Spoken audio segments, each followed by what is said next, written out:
We're going to get ready to start our meeting here. If you've got cell phones, some people may still have pagers, but you can turn those to mute. That'd be great, so don't have the meeting disrupted. And City Clerk, can I please ask you to call the roll, please? Mayor Hoffbauer? Here. Mayor Pro Tem Bishop? Here. Councilmember Betancourt? Here. Councilmember Carrillo? Here. Councilmember Loa? Here. With a quorum. Excellent. I'd like us to please stand, and we'll do a pledge of allegiance to our flag. And if we could have a moment of silence at the end, just to think about our troops. And we've over the past month we've lost some people. We lost a Sacramento deputy. We've had a number of people that are important to our community. So let's just think about them for a minute, okay? So please join with me. I pledge allegiance to the flag of the United States of America and to the republic for which it stands, one nation under God, indivisible, with liberty and justice for all.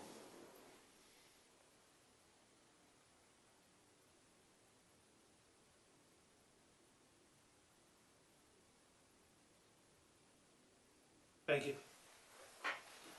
All right, City Clerk, I apologize for taking things slightly out of order there. And, good, listen, we have a pooch today. You don't want to come down and hold this one? I just thought I'd ask. Morning, Jeff. Afternoon.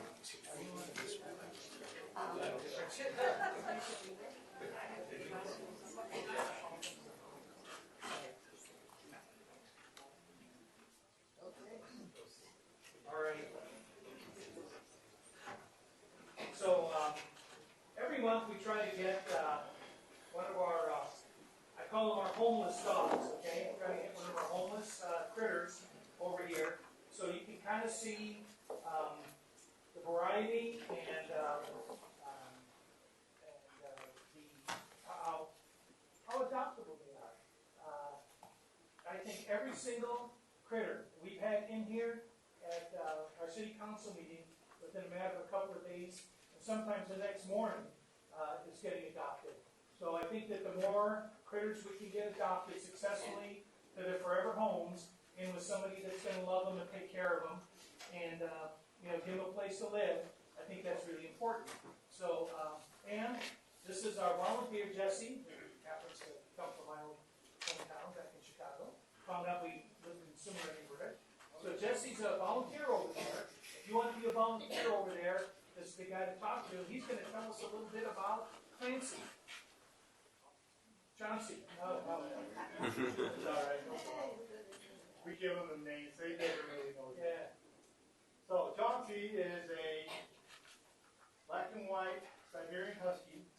He's 2 years old, and he became homeless on June 28th. So he's one of our longer members at the shelter. But he's really sweet. In our play groups. Yeah. In our play group, when they brought him into the catch fence area so that they can do a fence-to-fence meet and greet, he was very calm.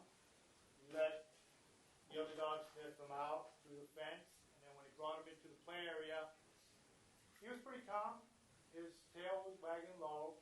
His ears are perked like they are right now, and he let the other dogs sniff him around. Then he checked everything out, and started playing around like they normally do. And they brought in more dogs, and he was nonchalant. Didn't really matter to him who came in and checked him out. But he'd be good in active home. He'd be good with children 8 years and up, and he's good with small animals and big animals. He prefers bigger animals, but little dogs he tolerates. So Chauncey's available. He's got all his shots. He's got a chicken planet, and he's been offered.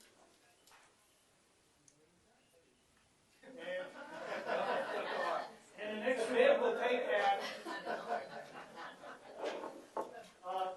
This weekend, because all our shelters are really crowded right now, and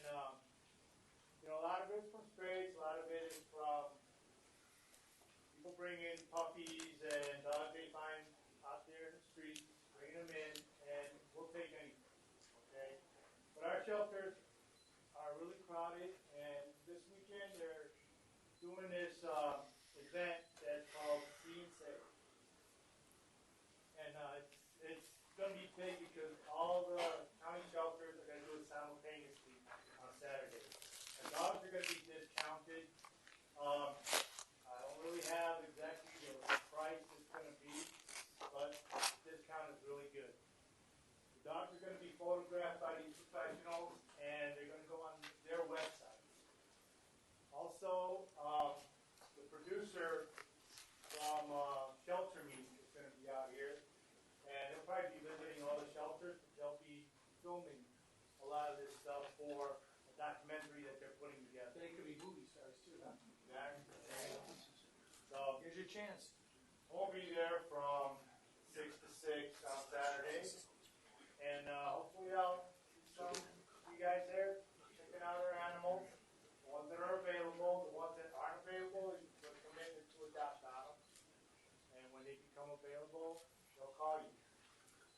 But it's going to be a really exciting day. It's going to be a fun day. It's going to be a hard-working day for all our volunteers, and I think probably going to do real good. There you go. Good. Thank you. Thanks, Jesse. So Chuck has got one interest there. And who's next? So listen, seriously, they are seriously overcrowded over there. And we're in a lot better place, all of us, if we can get these dogs, and these cats, and whatever else, if we can get them adopted, and they don't have to start putting down dogs that have been there too long. That's the heartbreaker. So let's get out there, let's help these guys out, let's get these dogs adopted, let's make these guys work hard to show you a lot of critters this week. Yeah? Okay, Jesse, thank you so much, man. Thanks. Saturday, huh?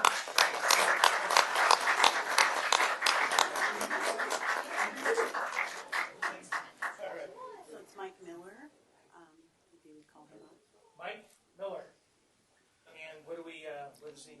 It's I don't know regarding what- the sheriff's deputies that he wants to introduce. Oh, okay. All right, well, the new guys, huh? Hello, I'm Ron Schaefer, I'm the captain of Palmdale Sheriff Station, and we're really embracing the concept of community policing, and we've got new personnel. The sheriff has committed to hiring a lot of deputy sheriffs this year, and as a result, we want them to get to know the community, and that starts with our city council and our city staff, and the active citizens who come out to the meetings. So I wanted to introduce a bunch of our new staff. Don't be afraid. Mike Marion, watch commander.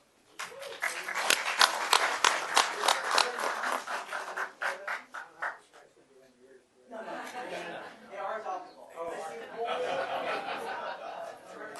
Sheriff Valentine and Tim Sabat. He's a new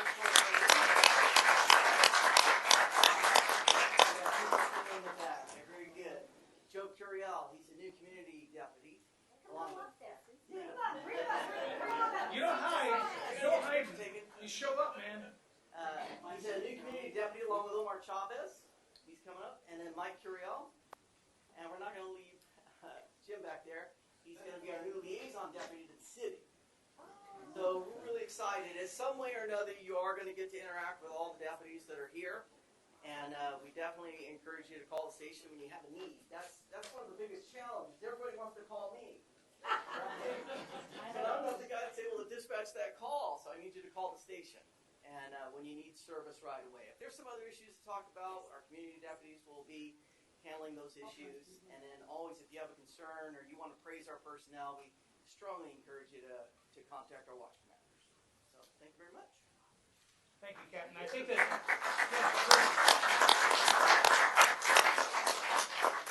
So our community deputies are the new version of the beat cop. So these are the folks that are familiar with the neighborhoods. They get to know what's good. They get to know what's not so good, and they're the ones that are basically tasked with keeping a lid on things in their areas. So, and I tell you something, it's something that's working, because all you got to do is look at our stats. All you got to do is open up the crime blotter, and it tells pictures worth 1,000 words. So again, all of you, ladies and gentlemen, thank you very much for your dedication. Oh, Jeez. I turned it on. I'll see you deputies for And I think this is something that's really important to think about too. The captain just reminded me. These aren't just your deputies; these are your neighbors. So I'm having dinner the other night over in Soup Plantation. The guy's talking to me about a crime problem. I said, well, when I'm done talking to you, I'm going to pick one of these 3 deputies that are having dinner here and talk to them about it. Okay. So we had a problem with some graffiti over at one of the ball fields, and a deputy that showed up there was a deputy that was that's on the board for one of the other leagues. So he was aggravated about the situation. So and that's really the key here is, I've asked this question before, and the captain has told us 80% of our station deputies in Palmdale are within 20 minutes of the station. So they're not an occupying force here. They're your neighbors. They're in the little league. They're on the soccer league. They're on the bowling. Who's on the bowling league? But seriously, they're out there, and they're out amongst us, and that's why when something goes down and somebody said, God, how do we get all the plainclothes cops there? It's so fast. Well, they were the neighbors. They put their jackets on and they showed up. So again, let's thank the captain and thank all of our deputies for the good work they do.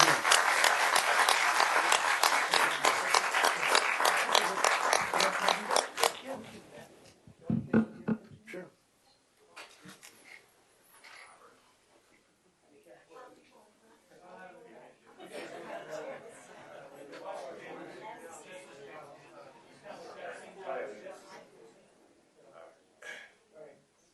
We good? All right. We look great. You're out of here. All right.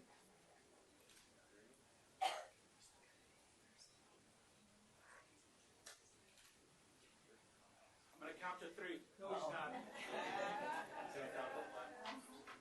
Okay, are you ready? Thanks, guys. Thank you very much. Thanks, Sergeant.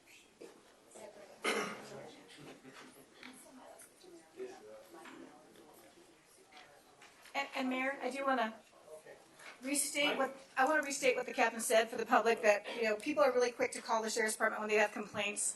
If a deputy's done something good and you want to recognize his good deed, please make the call, because so often they work really hard and they do a great job, and nobody hears the good things. People always call about the bad things, so keep in mind that if something good happens, please call the station and let the captain know. Thanks. Yeah, the captain keeps telling me, you guys need to tell the deputies who you are when you roll up on something. No, I don't. I can see how they treat everybody. You know what? That's why he gets hand cramps from having to write all those, what do you call that? Washington Service comment form. Comment form. Right. Okay, there you go. Okay, not too complicated. Okay, Mike Miller. You got somebody to introduce here? Where's Mike? In the back. Where's Mike? Mike Miller. We have new public safety specialist. Yeah, but Mike, come on down. All right, have Mike on there. Thank you, Mayor. In addition to all the new deputies that you saw, we have new public safety specialists. We were formerly known as crime prevention officers and crime prevention specialists, but because public safety covers such a broad aspect of everything that we do, crime prevention kind of pigeonholed us a little bit. And because our crime rate is going down and down and down and down, and because we're making a really great effort to make sure that trend continues, we decided that public safety specialist was probably a better title for us. So I want to bring up our new public safety specialists. They are assigned, one is assigned to what we refer to as the east side, the west side kind of divided by Sarah Highway. We have for our east side, Araceli Jones.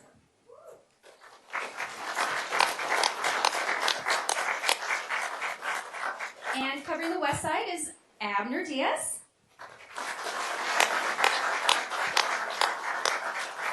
And assisting Araceli, our partners with the Sheriff's Department, our partners on the east side are Deputy David Ibanez.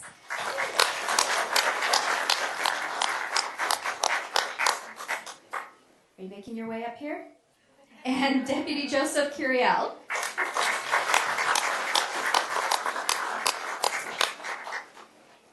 Assisting Abner on the west side, you've already met them, but we'll reintroduce them again. Deputy Omar Chavez and Deputy Michael Cortell.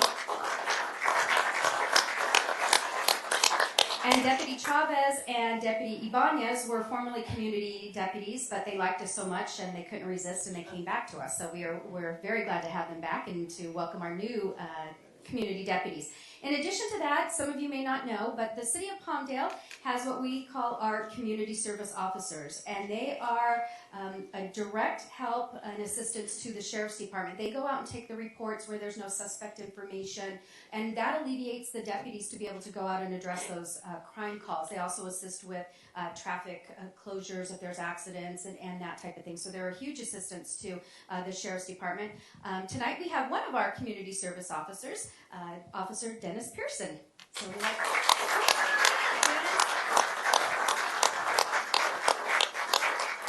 Frank Masters is our other community service officer, but he was unable to make it this evening. So this is your community deputy and your public safety team. So if you're having issues out in your neighborhood, whether it's quality of life issues, criminal activity going on in your neighborhood, the public safety office is the place to call. You can find us on our email address, find us on the website, or follow us on Facebook at Palmdale Crime Prevention. So thank you all for having us, and here's your team. Thanks, Carrie.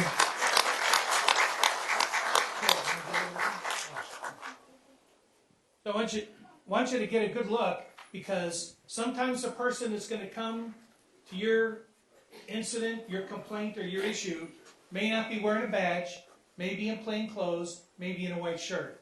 But rest assured, they're there to deal with your issue.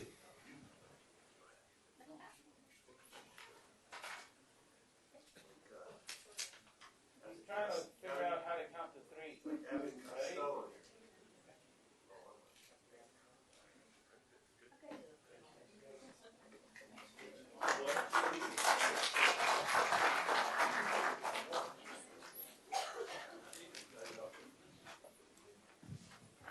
And our stats keep going down. Sometimes it doesn't seem like it, but trust me, they are. Yes, they are. Okay, let's see who we got next here. Oh, George. George Ventura. Come on down. Where'd he go? There he is. So, how many of you were out here with George and Vicky and the other folks for the Taco Festival? Was that great or what? So they had all kinds of vendors and community service groups and things like that out here, and it was just an outstanding event. And George has some contributions that he wants to make as a result of the proceeds from that. And I'll let George tell a little more. George? All right, thank you, Mayor. So this is my wife, Vicky. Okay. So first of all, we want to say thank you. Yes, you have to. Yeah. Smart man. Yeah. He is a smart man. Yeah. She whips me at home if I don't do that. So I'm well trained. So first, I want to thank all of you guys, City Council, City of Palmdale, for the support that you gave us to make the Taco Festival a reality. It was an awesome event. We had over 3,000 people that came in that day. We enclosed the park. There was no parking. There was no place for some people to park, right? You know, and we had 110 vendors out there. You know, so this is something the community really wanted it. They're glad that we did it. We're happy that we did it. You know, and as a result, we want to contribute. We want to give back to our community where we live. We're Palmdalians. We're from Palmdale. We live here. You know, we've been out here for 18, 19 years now, and we love Palmdale. So there's a lot of organizations out there that help us, and we just want to say thank you. So we have some contributions. It's not something huge, but it's something, and we do it from the bottom of our heart. The envelope, please. No envelopes. No envelopes. Okay? So one of them is the Antelope Valley Hispanic Chamber of Commerce. Okay? You know, the chamber has been around for 20 years, you know, and they're always involved doing something for the community. So we have a check. It's a small check, size-wise, right? Small check. So Sylvia is the president for the Antelope Valley Hispanic Chamber. Okay.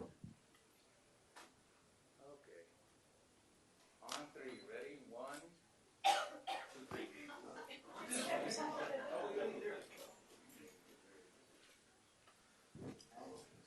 So the Thank you. chamber's doing a lot of good stuff out there, and they're doing more every day. And we're always talking about how can we do something better. So that's one of the things that I appreciate is the ability to sit down with our local chambers, the Chamber of Commerce and the Hispanic Chamber, and just find out what can we be doing, and how can we be doing it better. So thank you for helping them out with that. Oh yeah, no, thank you guys for your support. Next, it's Gabriel's house. You know, who's here to represent Gabriel's house? He's gonna double dip. Chuck? Yeah, Chuck's going to double dip today. So if you guys are not familiar with Gabriel's house, you know, Why not? Yeah, why not? You know, that's because you're probably not getting involved. You got to get involved in our community. Gabriel's house is an organization where they take kids in after-school programs, and you guys teach them photography, videography, music, instruments, and things like that. It's a great organization, you know, for the kids in our community. They are our future. So we have a check for Gabriel's house. Okay? Thank you. And, you know, there's another organization that is very similar, and I think they might eventually become merged, which is Music and Kids, right?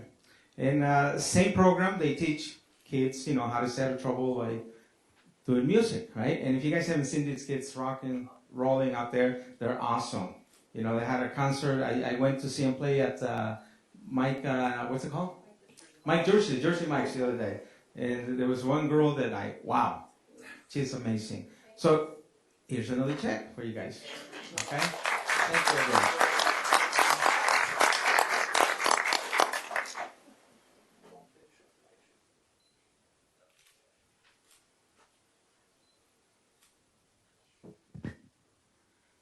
And the next one, I'm going to ask our city council, Richard Lowe, if he can step down here, please.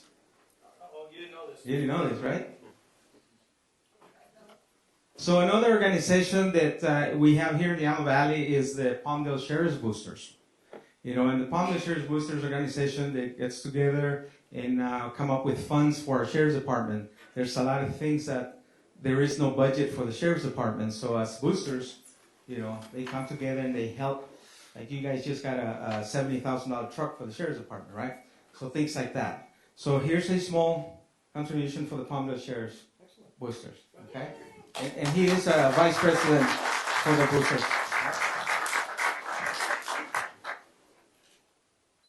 Okay, Richard, smile. There you go. So all right, show that money. All right, thank you. And I just want everybody to think about for a second when, yeah, she bailed out. She left you alone up here. But these guys work hard to put these programs on. When you hear about these things going on over here around the community, be a part of it. If you're one of those people that says there's nothing to do, I got to tell you something, you're not looking, because there's always something to do. And getting involved with the community groups and helping organizations and individuals that do things like this to help these other groups, that's important. The stuff that goes on with the sheriff's boosters, they're able to provide a lot of things that, for whatever reason, the bureaucracy over there can't seem to get through the process. And you know what? There's no bureaucracy. If they need it, these guys raise the money and they buy it, and that's how it works. Same thing with the Gabriel's house and the music programs over there. The kids need things. They don't have to wait for a mid-year budget adjustment. They get these contributions and they get it. So we all need to get it. And if you're in any doubt about what these things do, come on out and watch it. Just come out to one of the events and see what happens. You will be very impressed. Trust me. George, Vicki, thank you very much for what you do.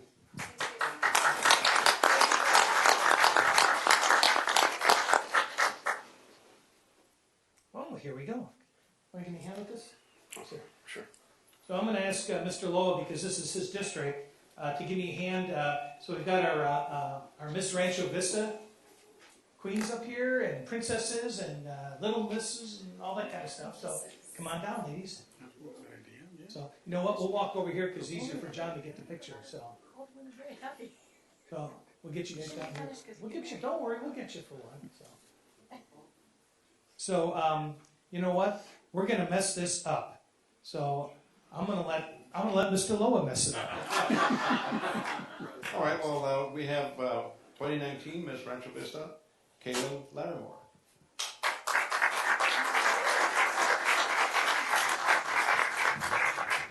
And then we have 2019 Team Miss Rancho Vista, Carolina Diaz.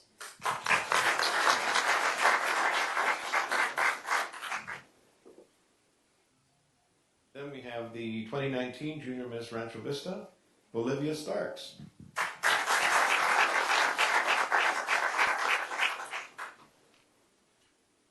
And I'm thinking Callie and Sophia were unable to make it this evening, so we'll get them back at a later date, as they say. But we're gonna hang on to these, and we're gonna make you drag them back. But now I told them, you got your speeches ready? Can you just tell us real quick who you are, where you're from, and what the plan is? So we're just gonna go down the line. Well, I'm Carolina Diaz, Team Miss Rancho Vista 2019, and basically the community queens are here to help the community. We're all for the citizens. Anything that you need, we're here. If you need help with any events, call Rancho Vista. There you go. Okay, that's it. Hi everyone, my name is Kaylin Larimore and I'm Miss Rancho Vista 2019, and I wanted to thank the council members and the mayor and everyone for doing everything that they do for the city of Palmdale. Thank you. Hi, my name is Olivia Starks. I'm your Junior Miss Rancho Vista of 2019, and thank you for coming.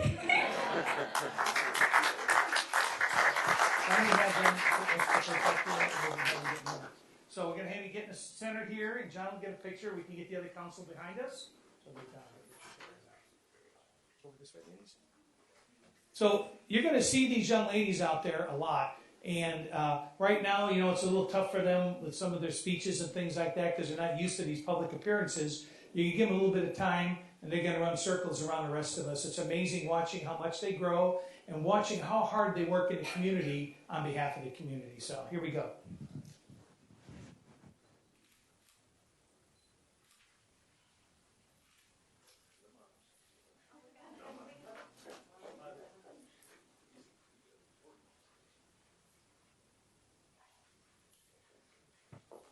Always with the paparazzi with him. So, all right. Ladies, thank you very much. And we really look forward to seeing you out at all the ribbon cuttings and the community events. I think we saw a couple of you out at the Barrel Springs Trail cleanup and things like that. So we're really excited to have you here, and we're really looking forward to it. Thank you.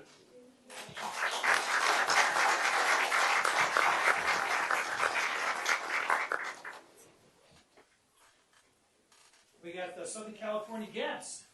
Rob?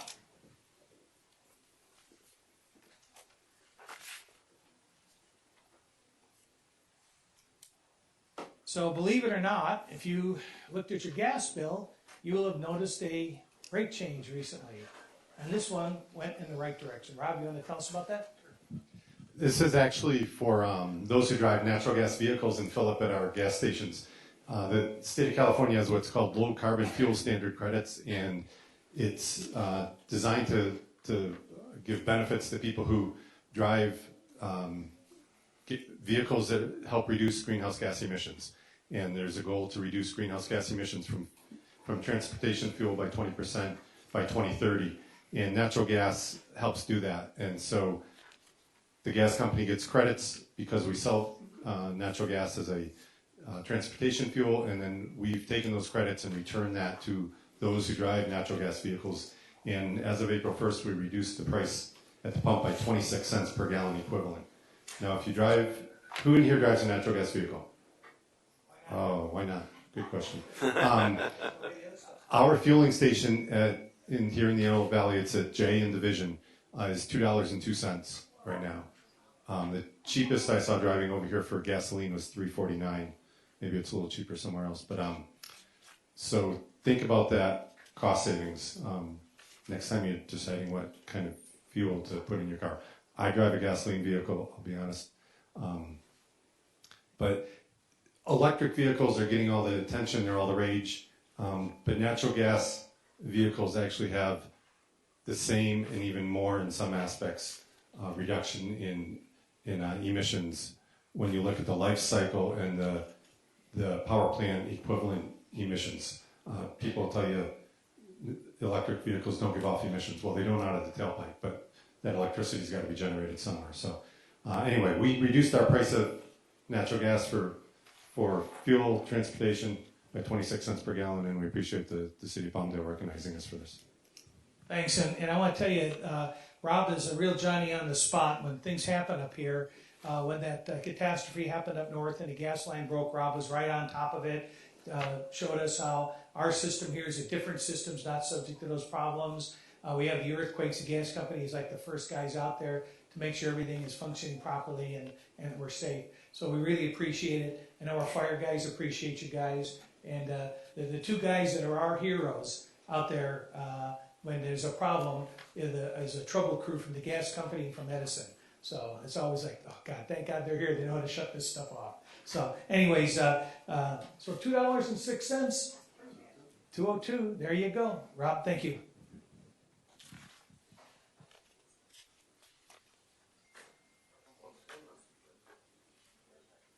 Thanks again, Rob.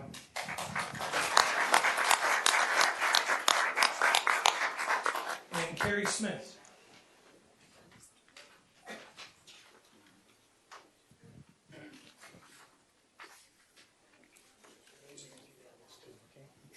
So Carrie is up here because she's our Director of Parks and Recs, or Recs and Culture. I'm never going to change, so don't try to change me. And we have a little proclamation here about National Park and Recreation Month 2019. And you know the topic better than I do, so I'll let you tell us about it. Well, it is National Parks and Recreation Month, so we're celebrating all of the recreation services across the nation, and this is something that we do annually. And I thought a little bit about what Parks and Recreation does for our community and how maybe our Parks and Recreation Department may be different from those in other communities. And one of the strengths that I came up with is the community's commitment to our services. Our citizens are more than willing to volunteer on the Friends of the Library and advocate for library services, attend a park cleanup day, help keep our airplanes clean at the air park, attend a park cleanup event. The list just goes on and on. Our citizens are eager and willing to pitch in and help add value to our services. Most of what we do at Legacy Commons is citizen-led. So I really feel as though it's our community and the support of our community that builds a really strong and powerful recreation department. And of course the support of our council and city manager. We wouldn't have the great facilities and parks and services that we do today if it wasn't for all of us banding together and recognizing how important these services are in building a healthy and happy community. So in support of Parks and Recreation Month, please come out and enjoy all of the facilities and events that we have available this summer. And I must mention too, our recreation staff, I have to say, are top notch. Our employees from entry level on up, first year employee to someone with decades and decades of experience, this is a group of individuals who really feel passionately about what they do, really care about the services they provide, and want to do it bigger and better year after year. So I want to recognize their efforts as well. And don't we have something coming up very soon, right across over here? Course on Pool. Yes. And we're doing our Walk on Words. We'll be unveiling a new poem at Corson Park, and our citizens came out and helped do a variety of cleanup events at Corson Park. So we'll be doing a little refresh unveiling at Corson Park. That will be on Thursday morning at 8:30 before it gets too hot. So if you'd like to join us, please come out. Gabriel's band will be there playing as well. So it'll be a nice full morning. Not long before the pool's open. Not long. Well, I keep looking out my window, and it's not ready yet, but soon. Yep. Well, I got to tell you, the two departments that always make the whole city look good, and there's no slight on Public Works, you guys do a great job too. But I'll tell you what, those kids in the red shirts and our folks in the tan shirts are the two that are going to make or break a community's image, and they do an outstanding job. And I'm going to tell you, when I'm not over here and staff doesn't have me buckled down another meeting, you're going to find me all summer over at Drytown Water Park. We live out there with the grandkids. I'm going to ask a quick question here. How many of you have been to a federal park facility in the last year? So I got a couple of hands. And maybe a state park in the last year. And how many have been to a city park? Okay, and those of you who haven't put your hand up, shame on you, get out there, okay? Carrie, thank you very much for you and your staff out there, and you bet, thank you. Okay, now, wait.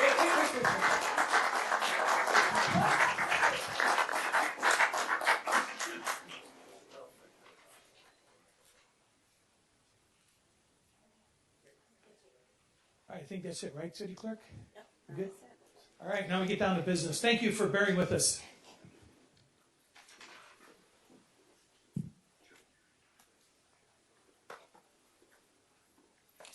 You're welcome. Thank you. All righty. I gotta go back and find my place here. Okay, I need item 5, a waiver of full reading of resolutions and ordinances. Got a Second. motion? Second. I have a motion by Mr. Carrillo and a second by Ms. Betancourt. All in favor? Aye. Any opposed? Motion carries.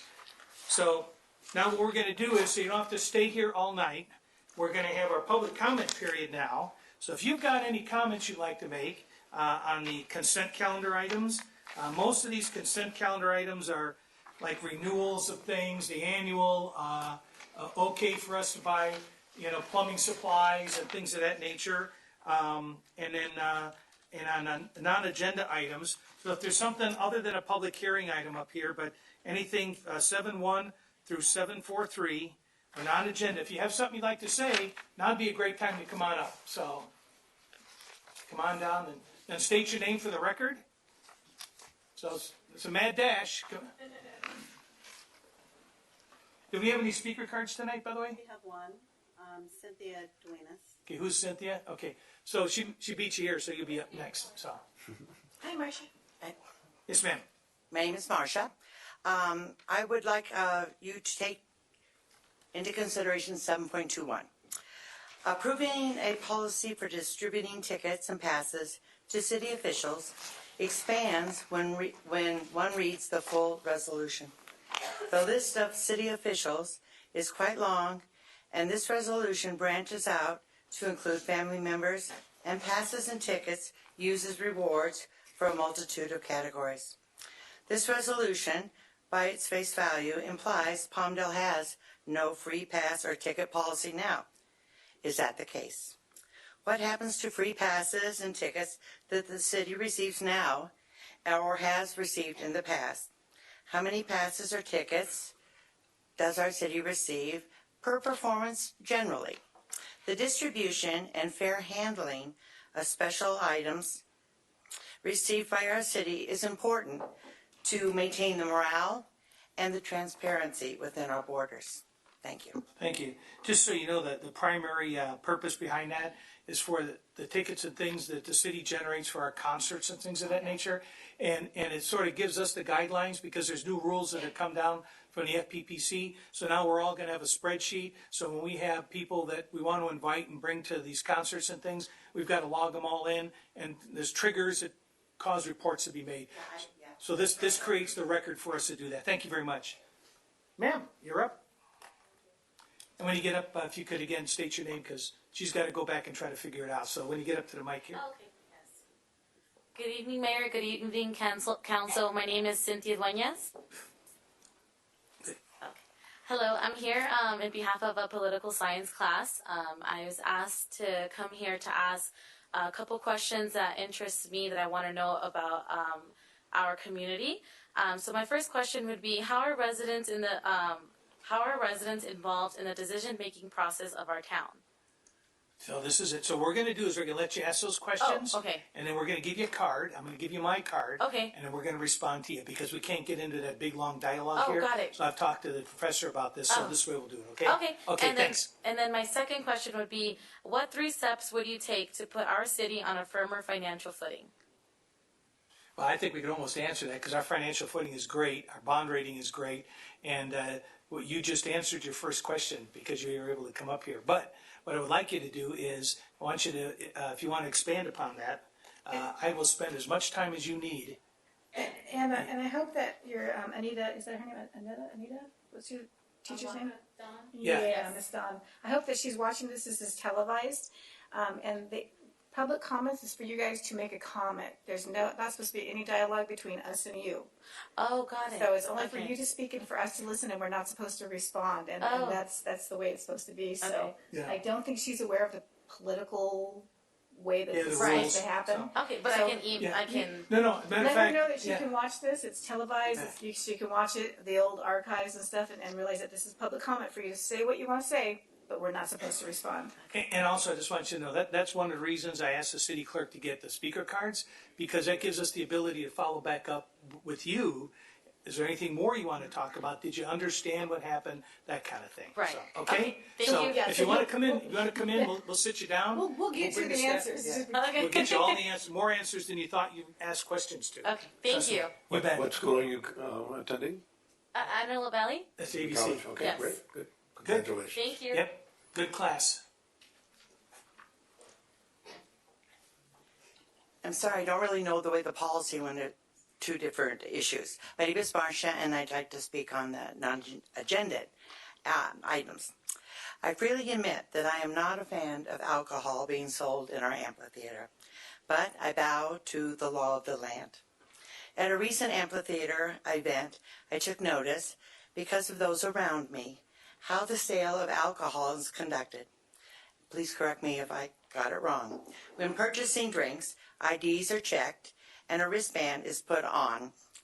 Next, they move on to the money and the ticket station. Purchasers are allowed to buy up to 3, which is the maximum, drinks at one time. What could possibly be the purpose of buying 3 or even 2 drinks if it is for that one individual at that time? I saw a person near me return with 2 drinks, and they handed it off to one of the ones in their group. I would like to see a 1 drink at a time sold policy installed that won't completely rule out the handing off of drinks to others, but at least they'll have to stand in line for each drink. Thank I you. think that's the biggest issue with some of the lines. Thank you. Anybody else? Can we draw anybody else out? See, I knew we could. We have two more speakers. Oh, what's the other speaker? Let's get the ones that give his cards. What do you got? Barry Sievers. Barry Sievers. And James Stockdale. Barry, you want to come on down? And IT, can we get him a mic, please? Or just turn this mic down for him? Yeah, we got. He'll take care of this. He'll get this down so it works for you.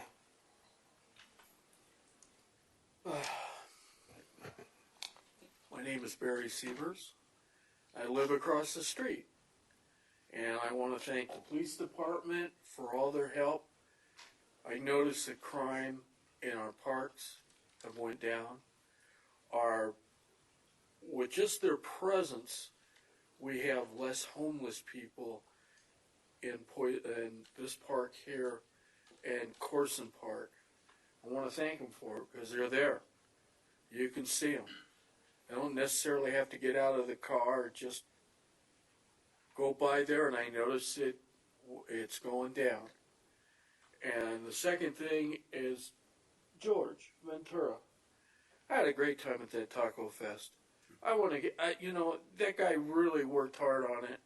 And I told him probably 100 times how good of a time I had. And I think everybody did. We had no problems. We had one guy. He just had a little bit too much to drink. But he wasn't a big problem. And I hope we can transfer that over to our Thursday night on the square, maybe a little bit longer times.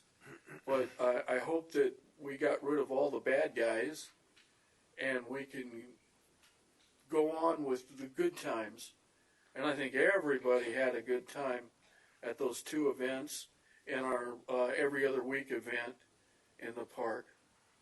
So thank you guys. I appreciate you guys' help. Really do. And the people I know around us, they have good things to say now instead of, Yep. Well, we're trying, and that's why we're out there at these events so we can see firsthand what's going on. Yeah, That's why we're talking with the folks. Yeah, we're glad to bring the events back and make them better and see what we can improve upon and And I want to thank George too. He's been talking about doing this taco festival for many, many years. I was excited to Well, it was a winner. see it come to. It was a real winner, With the guys. turnout he had, that's proof that our residents love that kind of event, and they're going to get bigger and bigger every year.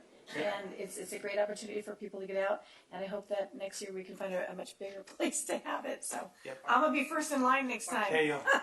Thank you, Barry. Yeah. Okay, thank you. Thank you. Thank you. I like the Chihuahua. The Chihuahua contest was pretty good. Oh yeah, that was great. Madam City Clerk, who's next? James Stockdale. James, come on down, sir.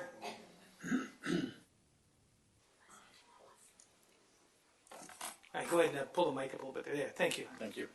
Well, Thank you. Good evening. As noted, my name is James Stockdale. I'm a teacher over at Knight High School. But that's not the capacity that I'm speaking in tonight. I'm also on the committee for the Antelope Valley Union High School District Board recall. And what I wanted to speak on tonight is I wanted to invite this City Council to consider opening up a time to allow us to come and speak at one of these meetings and present the reasons behind this recall that's going on. It's something that very heavily affects many residents within Palmdale. 2 of the 3 board members that are up for recall are trustee areas 4 and 5, which both represent Palmdale. And this recall has been going on. Petitions have been approved for about a month so far. There are thousands of signatures in Palmdale alone that have already been recorded, but there's, of course, thousands more to go, and it will continue until October 1st. The things that led to this are far more than I can get through in the 3 minutes that are available tonight, which is why I would invite consideration that we be able to present in a more comprehensive manner in a future time. But just as a quick recap on some of the highlights of those in somewhat of a bullet point fashion, it began with the rejection of parent programs that have been established at the high school for students, known as the Parent Institute for Quality Education. It's predominantly aimed at our English language learner families and helping to prepare those parents to assist their kids in getting ready for college. And that was something that was voted down at one of the very first meetings, and then immediately thereafter, 5 minutes later, after rejecting that $9,000 expenditure for our families, they turned around and approved a $75,000 expenditure instead to an associate of one of the board members up for recall. And that $75,000 was for a new pilot program that had no data and no background reference for why it would be more successful and why we would be spending $1,000 an hour on such a program.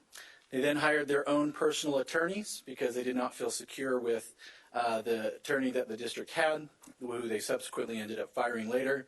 They hired a former associate in K-12 Secure to do a security job. They hired,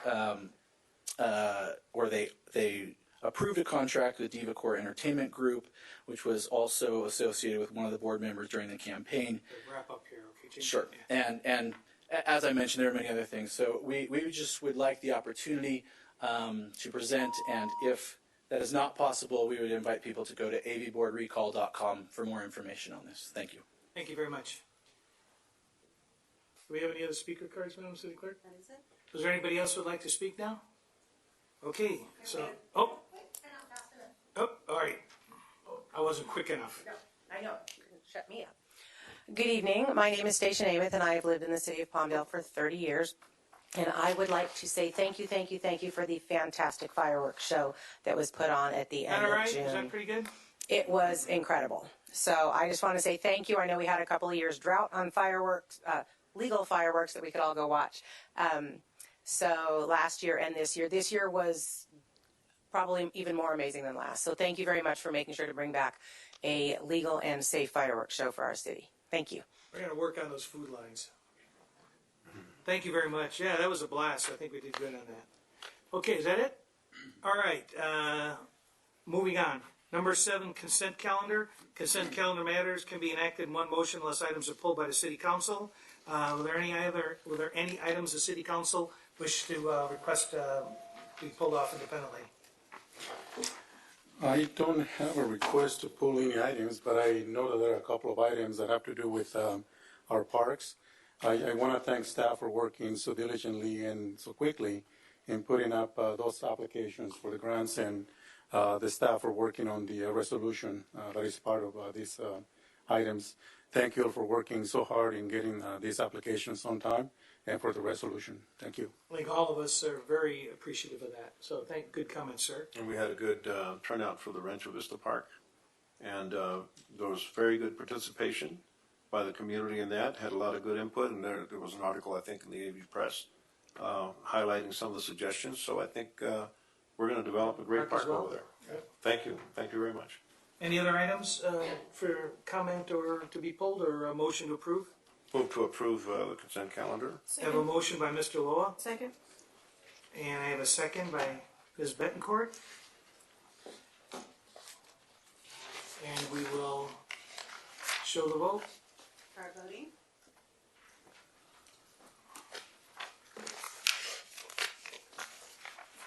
So I just need one more vote from Ms. Bencourt. It says it's pushed. There we go, finally got it. 5-0. Thank you for bearing with us with the technology, everyone. So that's item number 7. So item number 8. Item number 8 is Library Board Trustees, and this will be for the reappointment of members Manning and Alan Hankin to expire on June 30th, 2022, and that's my recommendation. Move to approve those if the Okay. motion is required. Thank you. Second. By the way, public comment. Okay. Any public comment on that item? I was just wondering if they were here so we can put a face to the name. Thank you. Thank you. And we usually see Dr. Manning in here Yeah, quite this a I think bit. is the first meeting. I haven't seen him in a while. So, Yeah. but so I want you guys to know that I've gone and I've kind of snuck in the back of the room and kind of watched this, and I've talked with the other members. I've talked with on all these appointments. I've talked with the other board members and stuff to see how these things are working. And I made a commitment when I was elected that I was going to deal with this with our council, any particular positive or negatives, and that I was going to make sure everybody was working in the spot that they were comfortable in and they were being effective in. I believe that's the case here. So I have a motion and a second, and I don't know how you show that, but do we just do vote on that? It's up there. Okay.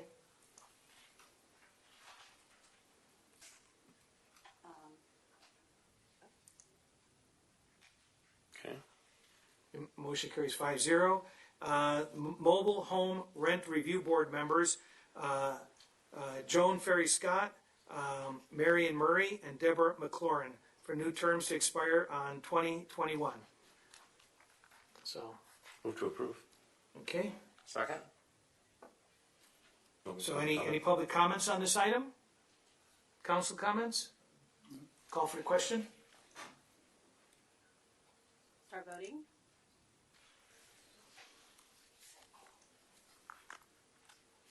Motion carries 5-0.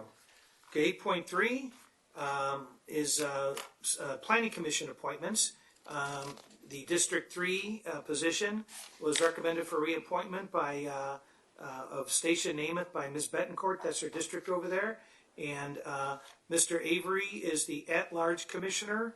I know I've had long and extensive and exhaustive conversations with them. I think that they are both very good at what they're doing. I think that they have the best interest of the city at heart. And with our general plan coming up, and with so many things of exceptional importance coming down, I think that these are solid appointments here. So. Yeah, I think they are too, and I think our planning commission's been doing well. Kudos to you guys. I said this last time, I'll say it again. I was a little hesitant at first with Mr. Avery being a purveyor of alcohol, and with the planning commission being sensitive with having votes that have to do with letting businesses sell alcohol. But I think it's been good up to this point. I think we're all committed to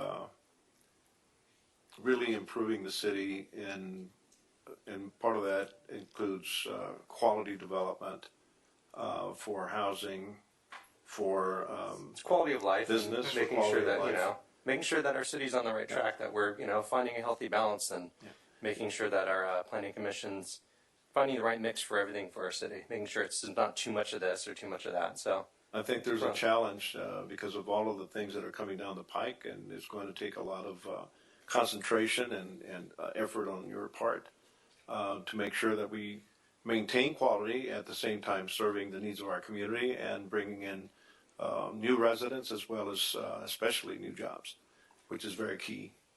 And I'm sure you're both committed to that, so I think it's a good appointment. You have any public comments on this? Before we go to public comments, I have something to add. Thank you for your interest, and I think that they've proven their interest and dedication to the Planning Commission in the years that they have served. I know that they have the best intention for the city of Palmdale, especially in this critical point of we going through the general plan adoption. I think that keeping them makes a lot of sense. So I support that 100%. yeah, we're really going to see a lot of activity coming through planning and council in the next year or so here with all these projects on the map. So you guys got your work cut out for you.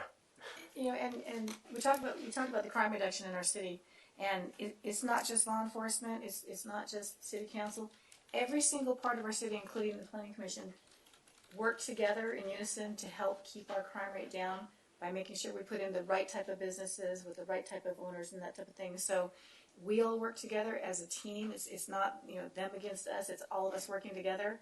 And I appreciate the efforts that they put in to help keep our community safe and always looking out for all the good things in our city. So thank you. And I want to thank the chairwoman and several friends of Mr. Avery's. When I asked for application, I kind of made that a commitment that as vacancies come, as terms come up, I'm going to see who's out there. Because if you don't ask, you don't know. Okay, that was never a reflection on any particular appointee that was there. It's always just the opportunity to see who else is there. And if you don't ask, you don't get an answer. So maybe we have a spot for some other people, or sometimes we need to adjust some people. There's a better spot and a better fix.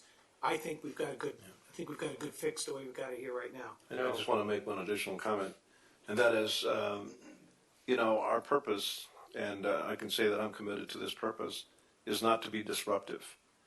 We have things in place.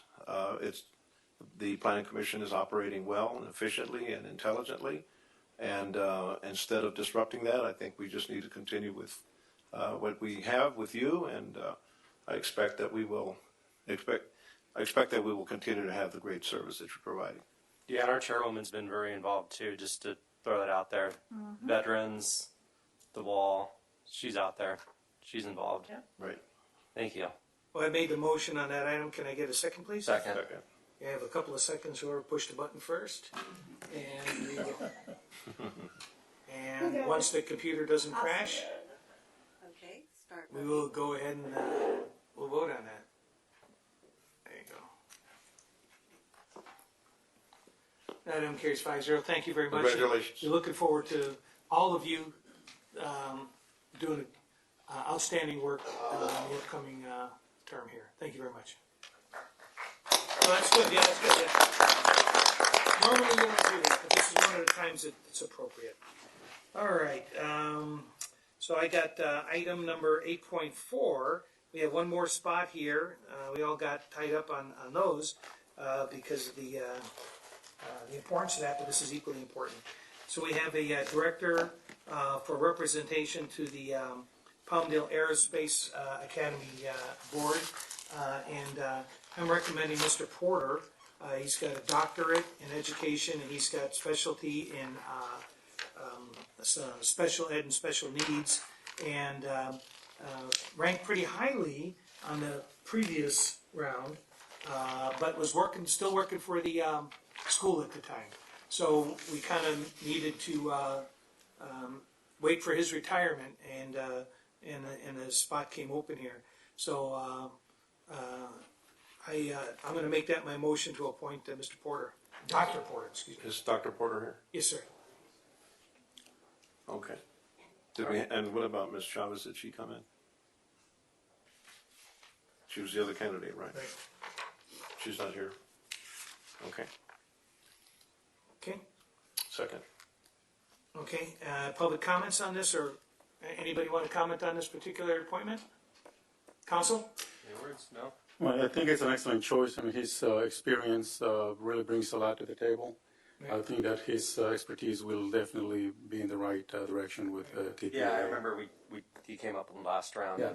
and just missed the mark. So I think this is the right time. Yeah. So as with all these board and commission appointments, it's just kind of a standard thing. It's about the collective movement, and it's about the mission of the organization. It's not about personal agendas. So we're looking forward to you performing for the academy if I can get 5 votes on that. So whenever we're ready. Go ahead We and good? start voting. I've got 5-0. Thank you, sir. Thank you. Okay. So we can give him a round too. Yes. Okay, item 9, I have a public hearing. Public hearing review of proposed resolution number CC 2019-038 for adoption. And I'm assuming Mr. Heffernan's got this item. Yes, sir. Okay. Good evening, Mayor, members of City Council. Item 9.1 is the proposal to annex the Palmdale Aerospace Academy into the city streetlight district number 4 and levy of assessments against that parcel for the maintenance of the streetlights. And if it pleases the council, I'll read the resolution.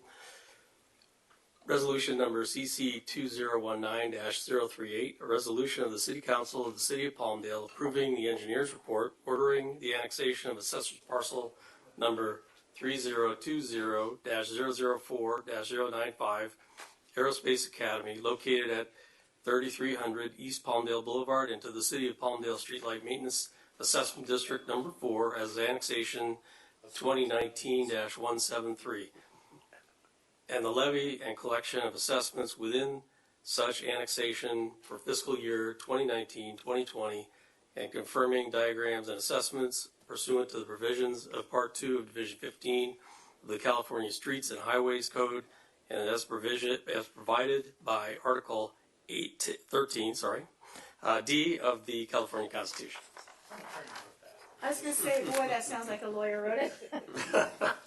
So we have the city clerk will open the ballot, and I'll open the public hearing and receive testimony, any public testimony. Do we have any speaker cards on this item? We do not. Do not. Does anybody want to weigh in on the street light issue there? Yes, not. Okay, so I need a voice vote to close the public hearing. So moved. Second. A motion second, any opposed? So motion carries. City clerk. Mayor, the ballot was voted yes, and therefore it passes. Very good.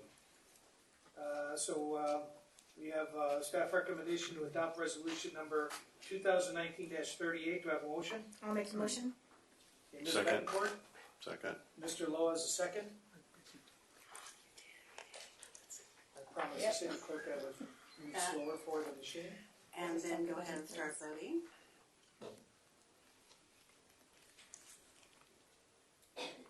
Motion carries 5-0. Thank you.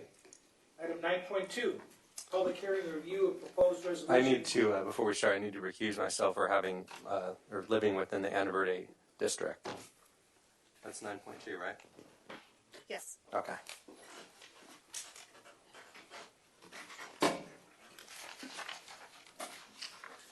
Public hearing and review of proposed resolution CC 2019-055, CC 2019-056, CC 2019-057, preliminary official statement, fiscal agent agreement A6678, escrow agreement A6679, bond purchase agreement A6680, staff reference finance manager King, and I'm assuming Ann Ambrose. Yep.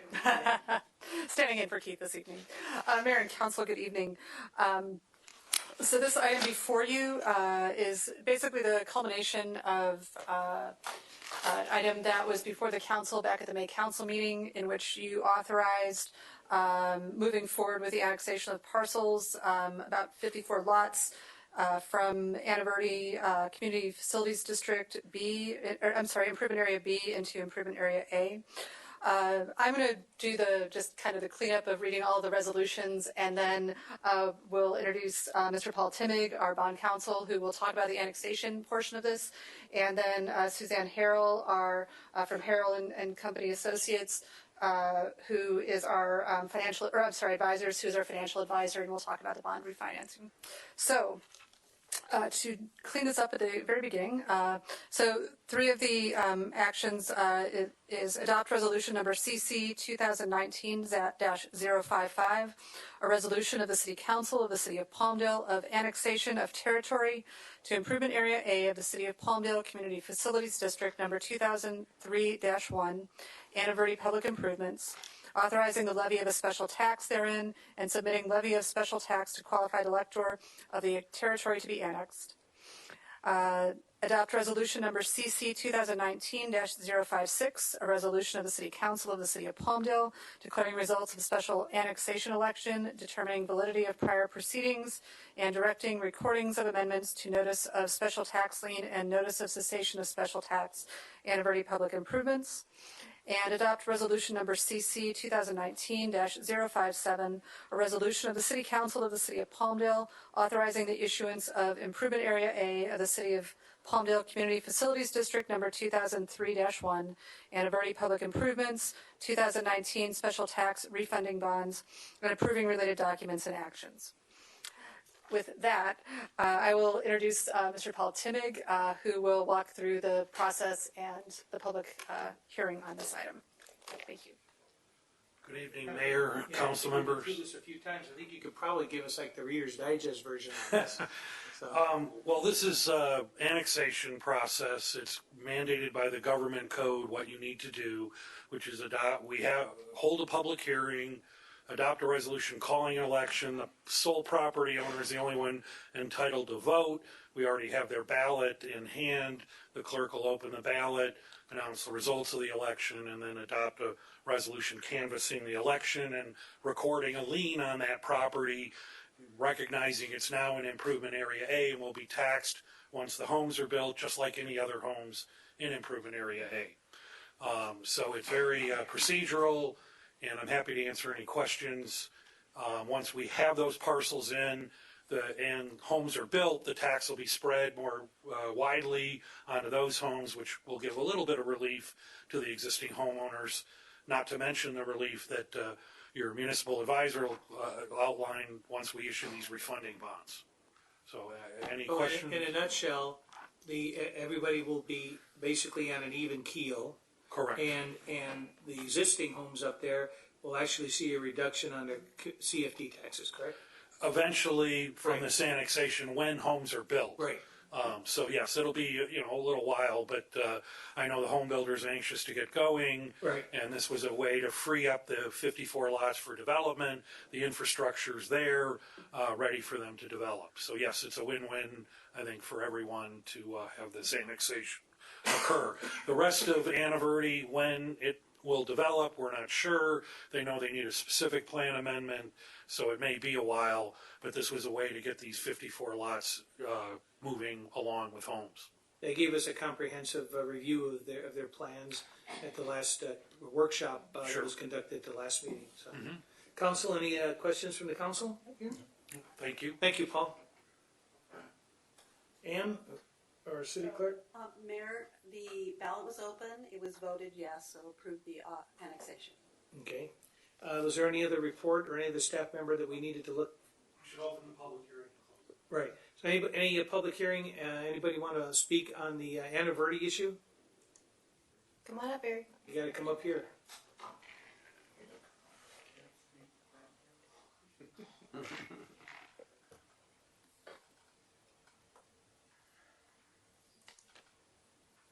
IT, can we get the mic for him there? Oh, you got it? Okay, yeah, I got it. Thank you. My name is Barry Sievers. On the Anaverdi situation, I don't think after that presentation we got the gentleman that presented what they were going to do, anything wasn't quite came forth with the legal problems they have with the ranch.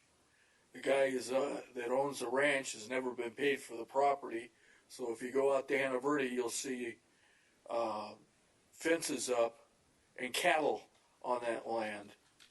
And so before I think you're talking about the Ritter property. No. I think it's the one that's west of that. They Because stand- there's no cattle ranch up on top of that hill over Okay, there.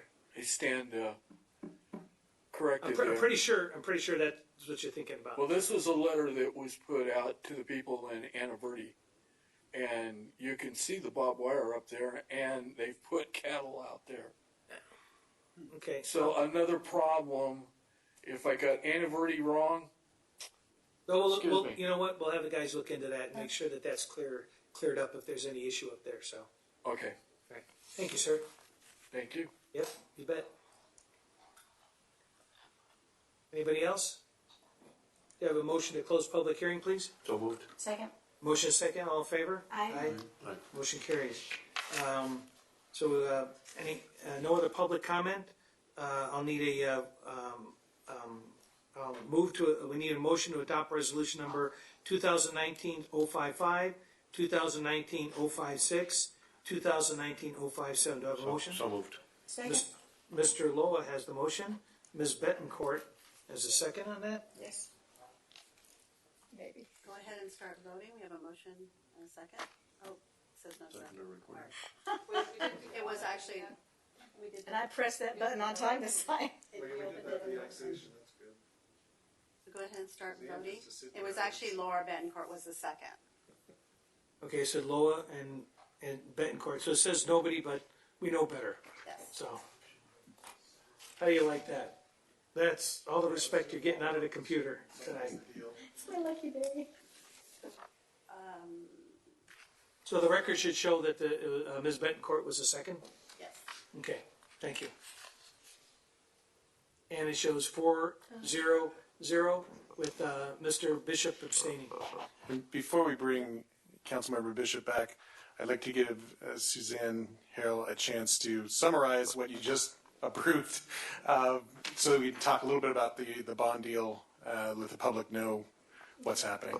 Excellent. That's what I was asking, is there anybody else? Thank you. Good evening, Mayor and City Council. Currently, the special taxes levied in the Anna Verde Improvement Area A range between about $1,000 a year to about $1,900 a year, depending on the size of the home. This refinancing will initially save the homeowners an average of about 15 to 20% from their existing tax bill, so maybe an average of $250 a year.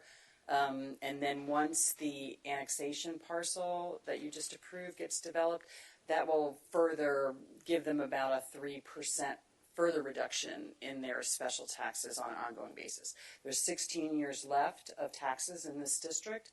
The bonds will not be extended, so the original term will be, it'll be the same as the original term, and the homeowners will have their last tax bill in 2035. Good. That's nice. I'm sure Very they'll good. appreciate that. Yep. Yeah. Thank you. Anytime somebody says it's going down, it's a good day. It's a rare event, so yeah. All right, let's see, so that takes care of 9.2. So 9.3, public hearing. Mr. Bishop.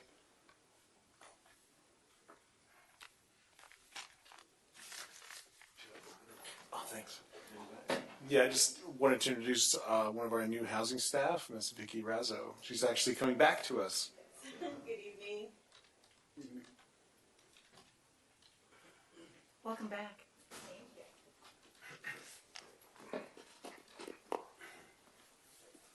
Thank you. Good evening, Mayor and Council. Staff is requesting a public hearing to hear public comments and review a proposal to amend the city's 2008-2009 action plan to add 2 activities under project 2008-006, the demolition of the remaining portions of the vacant building located at 38560 9th Street East, destroyed by the fire, the clearance of the parking lot, and proper disposal of the rubble and asphalt, and land bank of the cleared property. Staff recommends reprogramming NSP funds of $801,900 for the redevelopment acquisition, to these two activities, with $751,900 towards the demolition and $50,000 to the land bank, and authorize the city manager or his designee to sign all documents necessary to amend said action plan and obtain HUD approval. Notice for the public hearing was posted on the city website for 15 days prior to this meeting, and no written comments were received by the Neighborhood Services Department. Thank you. So we're going to open a public hearing. Do we have any public hearing slips on this item? None on this item. Anybody that wanted to comment on this and failed to fill one out yet? Do I have a motion to close public hearing? So moved. Second. A motion second, all in favor? Aye. Okay, public hearing is closed. The staff recommendation is to approve their recommendations and findings as listed in the staff report. Do I have a motion on that? Yeah, just a comment. So this is a placeholder. It's, in other words, you're just putting this in place. The demolition may actually cost less than That is what's correct, indicated. sir. Yeah. Yes. Okay. So moved. Second. Mr. Loa and Austin. I don't know which button shows up here. I got it. Mr. Bishop. So Austin Bishop is the second. Okay. To approve the item. I know that a couple of neighbors over there contacted me and they're looking forward to that being cleared up. Yeah, they are. So, all right. And as soon as the machine comes up here. Start voting.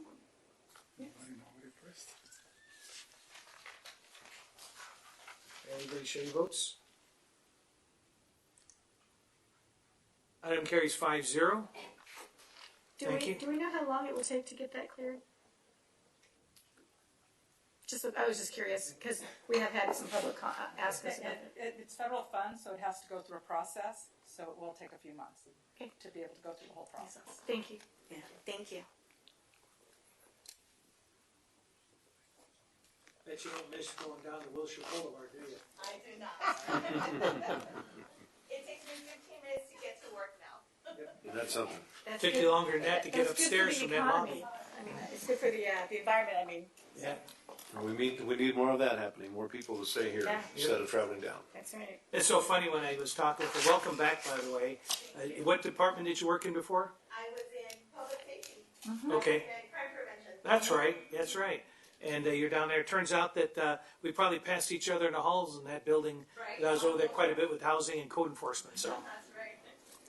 back when I used to work for a living. So You're probably working harder now. you're telling me. 9.4 public hearing and review of a proposed agenda number 1527 for adoption. Mr. DeSazy. Yes, Mayor and members of the Council. I'll start off with this by reading the title, ordinance number 1527. Ordinance number 1527, an ordinance of the City Council of the City of Palmdale creating a streamlined process for approval of solar energy systems and adding Chapter 8.05, Solar Energy Systems, to the Palmdale Municipal Code. As the council knows, a few years back, the California state legislature required local agencies to adopt an ordinance that creates an expedited and streamlined permitting process for small residential rooftop solar systems.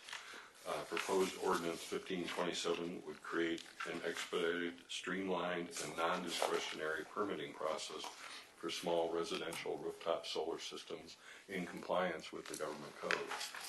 Under this permitting process, applicants will be able to electronically submit permit applications via electronic mail.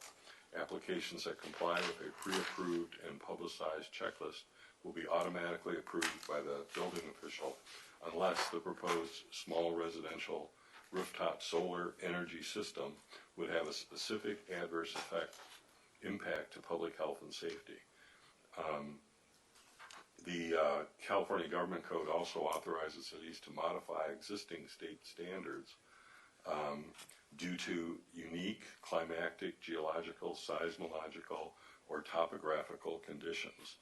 After extensive study and argument, staff sets forth the ordinance, which does provide what we call a pre-inspection. It's not a second inspection because the code only allows you one inspection, but the pre-inspection is there because our building official feels very strongly that he needs to look at the installation on the roof, the connections to the roof of the solar system due to the potential snow loads here in Palmdale, the wind loads, and also earthquakes. So all those climatic conditions provide through state law that we can do that pre-inspection. That was the one concern I had about this streamlined process, because I know other municipalities, they only have the final inspection once the system's installed, and I know that some of our solar companies out here are, you know, it's a business like anything else. They're trying to get it done, and my main concern is that our staff is not overwhelmed by pre-inspections, post-inspections. You know, I just want this to be as streamlined as possible. It actually is pretty streamlined, and if it's a solar company, they've got a redesigned system, and the roof is, you know, an approved roof to mount the solar system on. They don't even need to necessarily go out there. But all of the inspections or pre-inspections under this ordinance have to be relatively quickly. It's not like you can drag your feet. It's like they can call one day and get an inspection the next day. Yeah, so, it truly is that, you know, streamlined or that easy where they can get out there that fast, I can get behind it. But, you know, my main goal while I'm here is to make sure that the businesses and the residents get their things done as easy and quick as possible.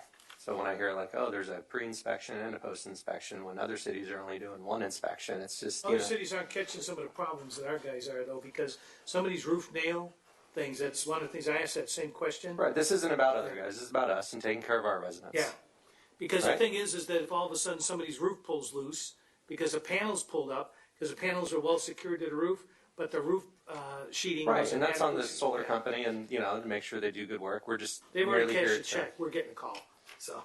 make sure that the, you know, companies are doing everything they should. Right. Well, we've actually been operating more or less under this regimen for the last 3 years since the state law passed. And, you know, to my knowledge, and Mark might be able to speak to this more, I don't think we've received few, if any, complaints. So. Yeah, very few complaints. And I think the key here is that to protect the residents of Palmdale, we've seen solar installations where the company is putting lag bolts into what they think are the roof rafters because they're supposed to be 16 inches on center. And when we go up in the attic and inspect, it's only going through the sheeting. And I can tell you a strong wind will pull one of those panels off and it'll go flying into somebody's backyard, hopefully with no kids back there. So it's very much about a public safety issue. That's why our building officials feel so strongly that we need to go and make sure that we can see how it's attached. If you only do a final inspection, the panels are in place and you have no way of knowing how that's attached to the roof. So we really like to do a pre-inspection. We get out immediately to do that, to streamline it as quickly as possible. So there's no way, you're telling me there's no way to tell how they attach the panels, or you have no way of knowing how everything's attached if you don't go out there first? There is no way. There's no way.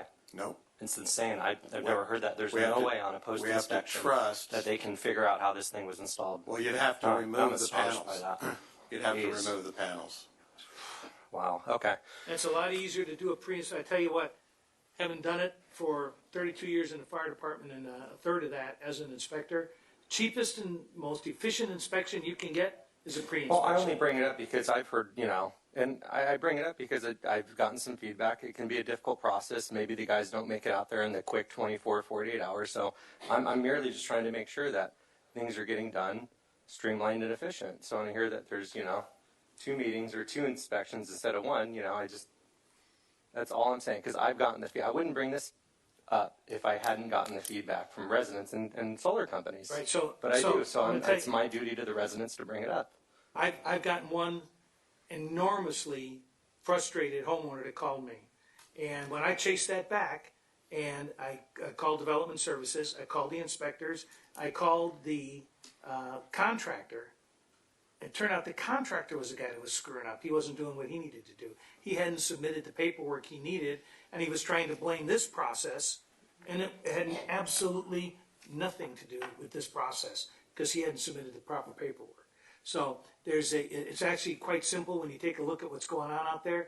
the inspection that our building and safety guys are doing. It's actually a very quick inspection to make sure that the home builder that was out here 30 years ago, did a proper job on the roof, because now you're changing the dynamics of what's going to be going on there. Okay, So I good. share your concern, and I want to make sure that that this stuff is moving through. Right, in a let's just timely make sure manner, it's but I don't want to streamlined get a phone and- call, somebody's roof got pulled off when the wind came up. So. Okay. Yep. Nope. So, staff recommends that council introduce the ordinance, open the public hearing, and we recommend that the council pass ordinance number 1527. That concludes my report. Anybody have more questions? All right, anybody from the public? We have a parade of people up here that want to complain about our ordinance on that? I'm not seeing any. I'm not poking at you, I'm just saying that I would expect that if it was a problem, we would. I take the business very seriously, Steve. I do I too. don't try to joke up here on the dais. I think that's very unprofessional. Yep. Well, I'm sorry you feel that way, but I also make a point of following up when people give me complaints to find out what the actual issue Right, is. I'm not as making a opposed- joke about it. I'm just saying that, these are businesses with concerns. Right, and we need to follow up on them. Thank you, Mayor. Yep, thank you, sir. All right. Anything else? Just want you to go ahead and introduce the ordinance. Okay. And open the public hearing. All right, you want to read the? I read the title. Read it? Okay, so the public hearing is open, and like I said, I'm not seeing anybody, so do I have a motion to close the public hearing? Motion second, anybody opposed? So ordered. And so the staff recommendation is to approve the ordinance.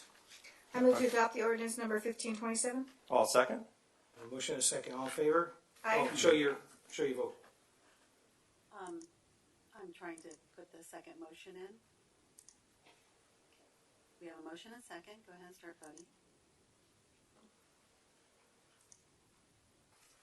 Passes with 5 yes. 5-0. All righty. Now you got through that. Information report by mayor and council members on their various committee memberships and meetings attended at the public expense, which is pretty much anything you do. AQMD, Mr. Bishop. We talked about LNG and a CNG filling station over by Waste Management and getting them some funds. They're looking to create that filling station to fill up all their trucks, which is a majority of the fleet at this point is running on that natural gas. So having that fueling station there for them would be optimal. And I believe a component of that would be open to the public. And we briefly touched on that today in an earlier council meeting about how that's transportation, a small percentage of vehicles is going that direction. That was one of the main issues we dealt with as far as our AVAQMD meeting, as far as big impact. So we had some rule amendments that we did. We had mobile source emissions that we got. So okay. And there's also an item where we have a contractor that we're have some machinery, and we're going to be providing some grant funding for them to replace some machinery. So that's something that's important, is if you got a business out here, let us know. There might be funding out there to help replace it with cleaner equipment. So, Transit Authority, Mr. Lowy, you got Yes, that one? well, the meeting was held on June 25th at the AVTA headquarters in Lancaster. We adopted revised personnel rules. There's quite extensive reporting on that. We always get a legislative report, both at the federal and state levels, from staff as to possible grants and funding that's out there or bills that might affect the transportation system. We approved a $1.1 million motion to purchase 10 additional receiver units as well that day. And I think you were also there that day. Yes, sir. Yeah. So we're actually getting those wave units cheaper because they're able to renegotiate the price on those because the price had come down because we're not the only guys doing them now. So there's some advantage to that. So we're getting some savings by renegotiating that. So that worked good. Very good. Thank you, sir. I was at that meeting as well. Yeah. Contract Cities Association, Legislative Committee, we're just going through all the budget updates, the final budget bills as they're coming down, a couple of them that are gut and amends, so they have absolutely no relationship to what they originally were. I think the biggest issues that are coming down are some of the housing bills, that were scrapped, and then some of them that are going to continue moving forward.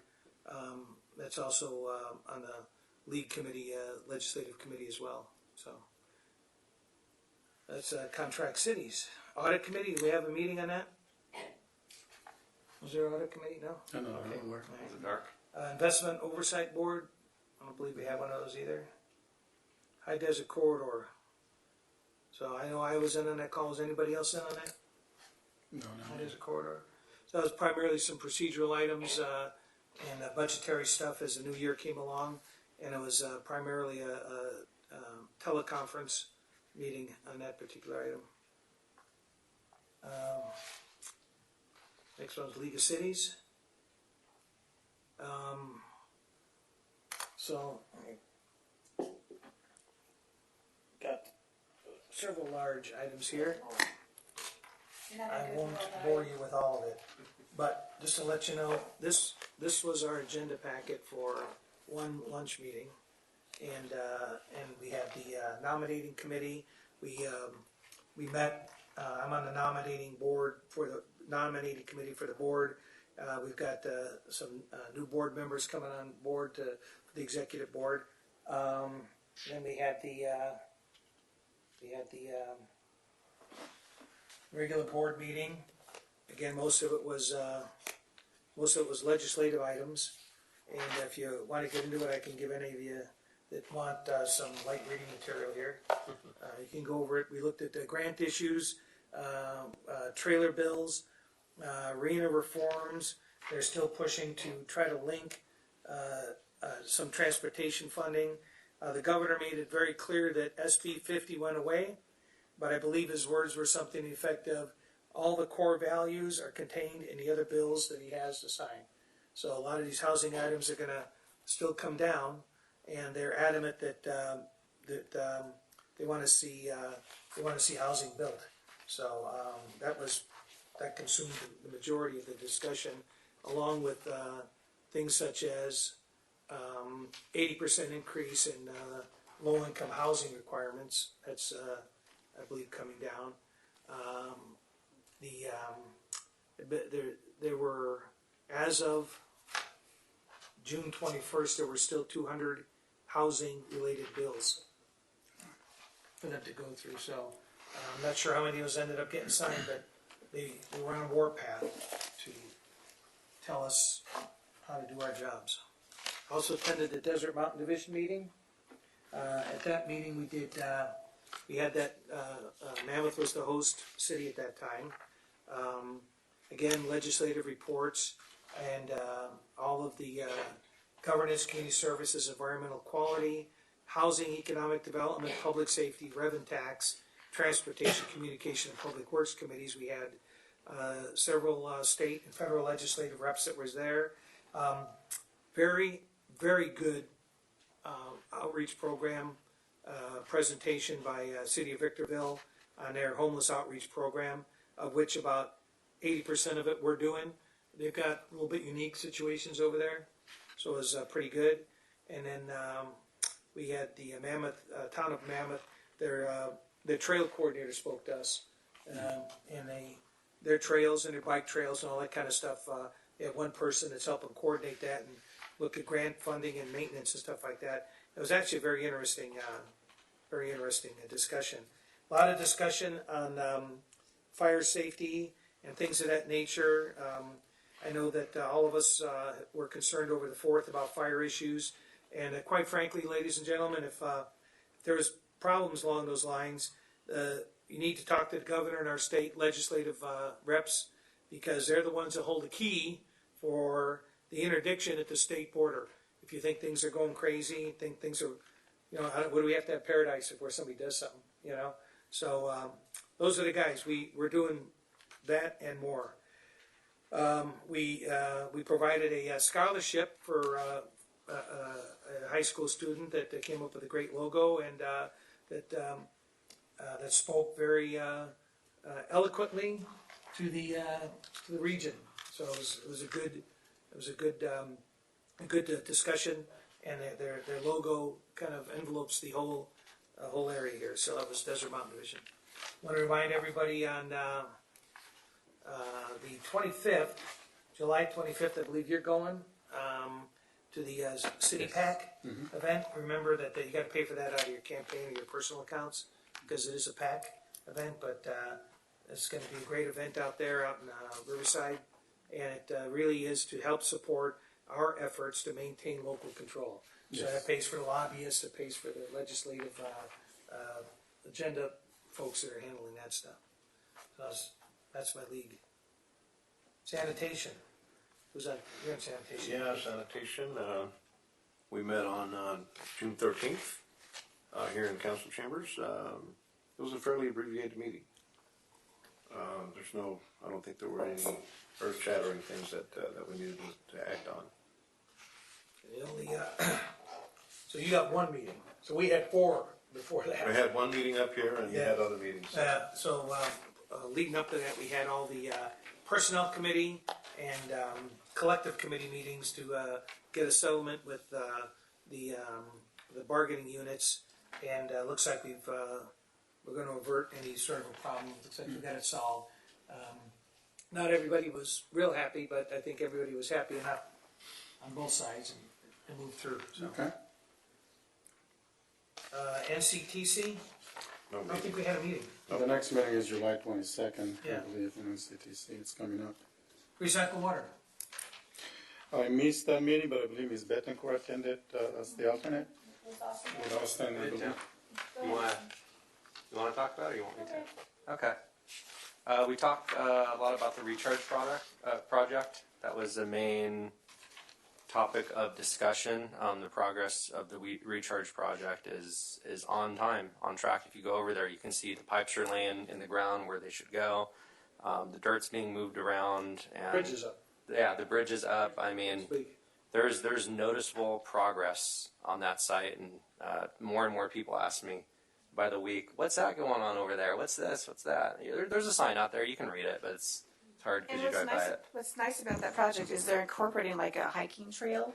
Yeah. With some shade structures and that type of thing, so people can actually go out and enjoy the area. So it's not going to be it's a park. just It brings bare land. amenities to the. It really does bring something new for us to do as residents, to go out there and do some walking and get a little exercise in while enjoying the actual natural beauty of the area. So. Yeah, it's going to be really, really fantastic, and most residents are thrilled when they hear that it's going to be that and not more track homes, because the initial reaction people think is like, oh, they're building more track homes. Yeah. Oh no, we're actually putting in some amenities for you guys, and we're going to have a little bit more water storage down the line. So that's what we talked about. Yeah. And we talked about trying to create a new logo for the little, recycled water board. So we're working on that. Marketing and branding is really closer. Trying to reach out to the kids and get them on board at a young age about recycling water and that type of thing. So. Yeah. Any progress on the recycled water dispensing project? I don't think so.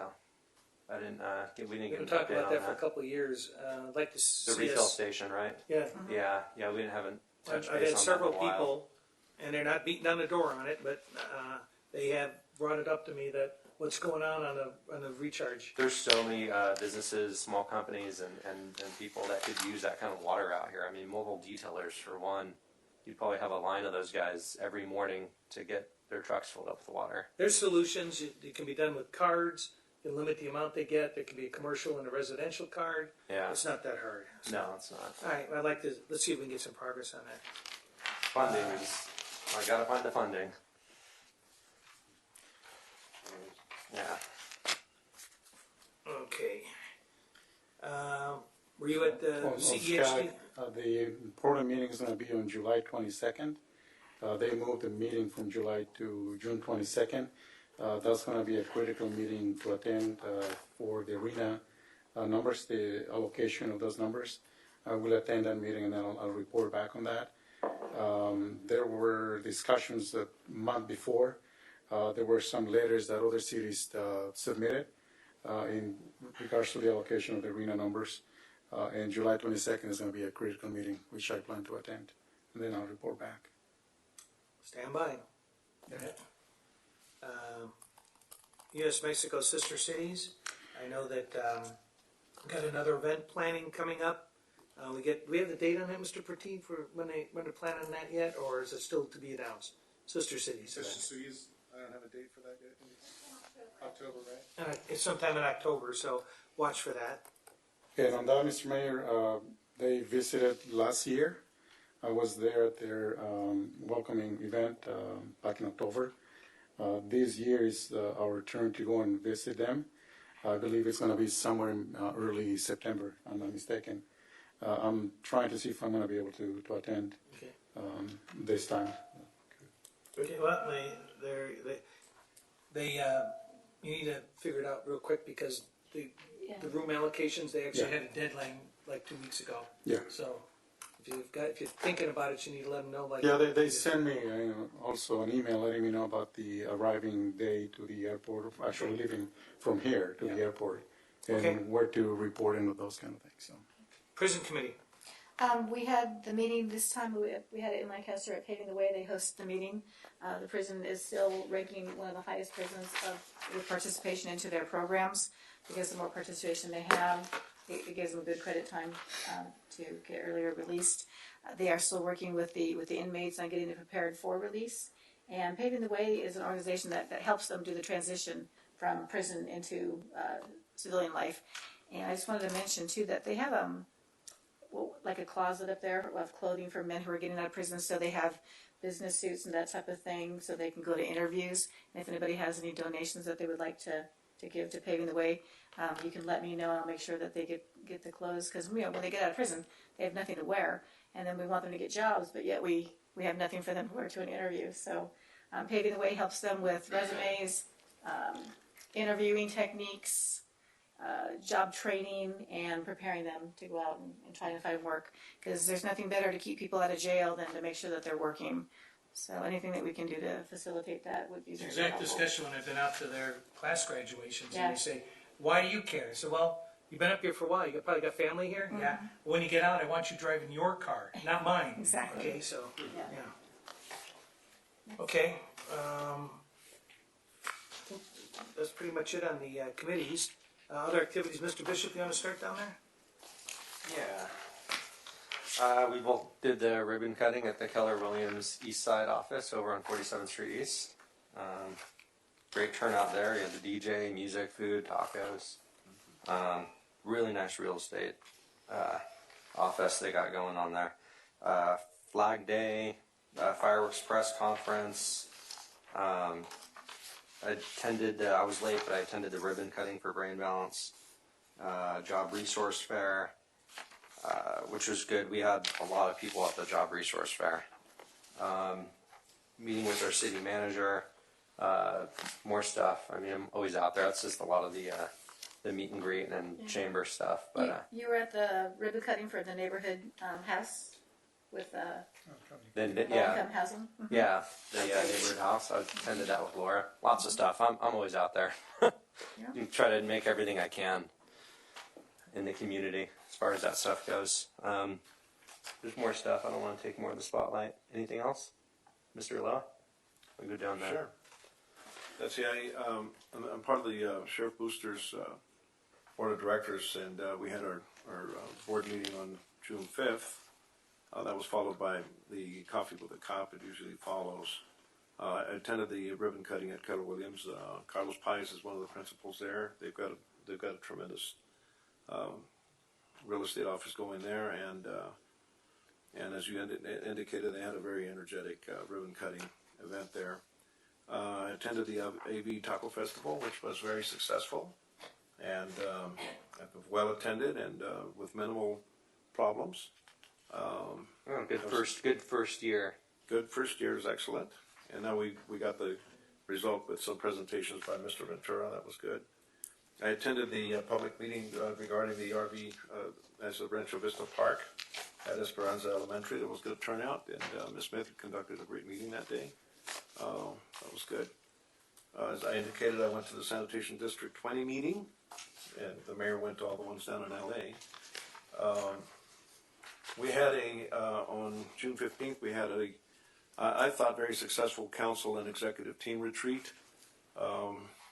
We didn't get much input from the community, but it was a good exchange of ideas and opinions and insight between the members of the city council, the mayor, and staff. And I appreciated that opportunity, Mr. Pertee. Immediately after that, the mayor and I went to the Juneteenth event that was held here at Palmdale Square that celebrates the Emancipation Proclamation news that arrived several months after the Emancipation Proclamation was actually issued by President Lincoln, but arrived in Texas 2 or 3 months later. And they had a very good event here. I was very happy to participate with that.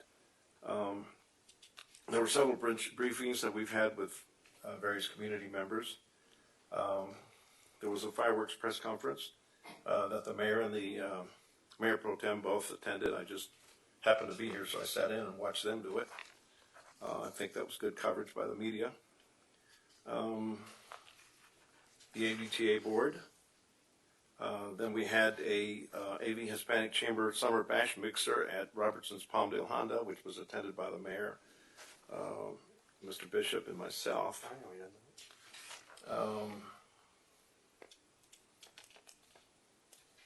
Well, I did meet with some folks that there's something coming down the pike in terms of turning garbage and green waste into energy and gas.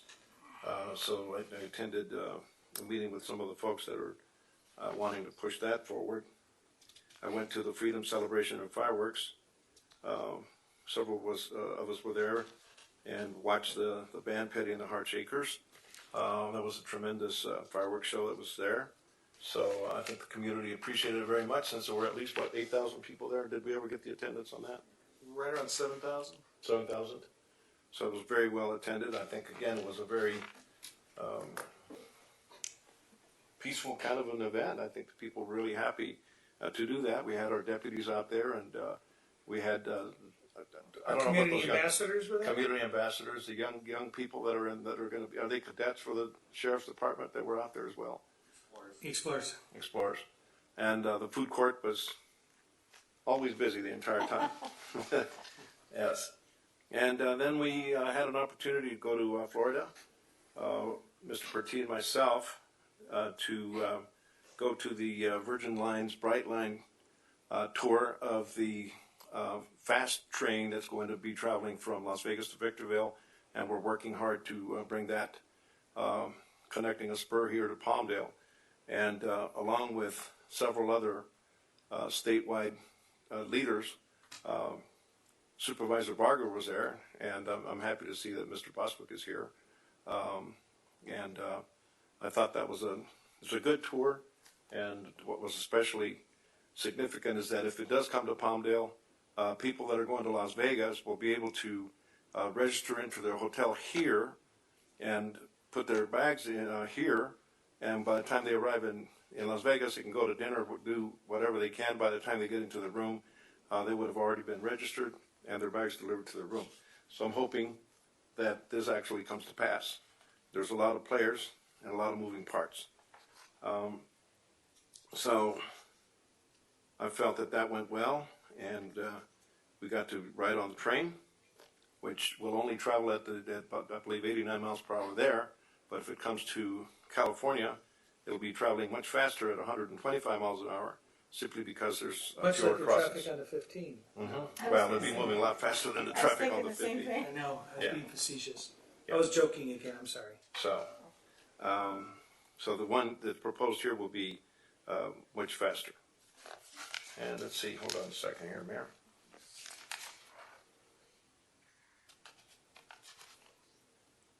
And then we just went out to San Luis Obispo to look at one of these plants that are in the works, or at least is going to be coming here in terms of turning garbage and green waste into either biogas or actually converted into electricity, and then the byproduct will be fertilizer. Everything that's coming through that's now just being put into a landfill will be going through that process, because those things will no longer be allowed under state law to be put into landfill. So we have to do something with it, and we're moving forward with that project. Are they buying that from Waste Management, or how does it get from Waste Management to them? Devil's in the details.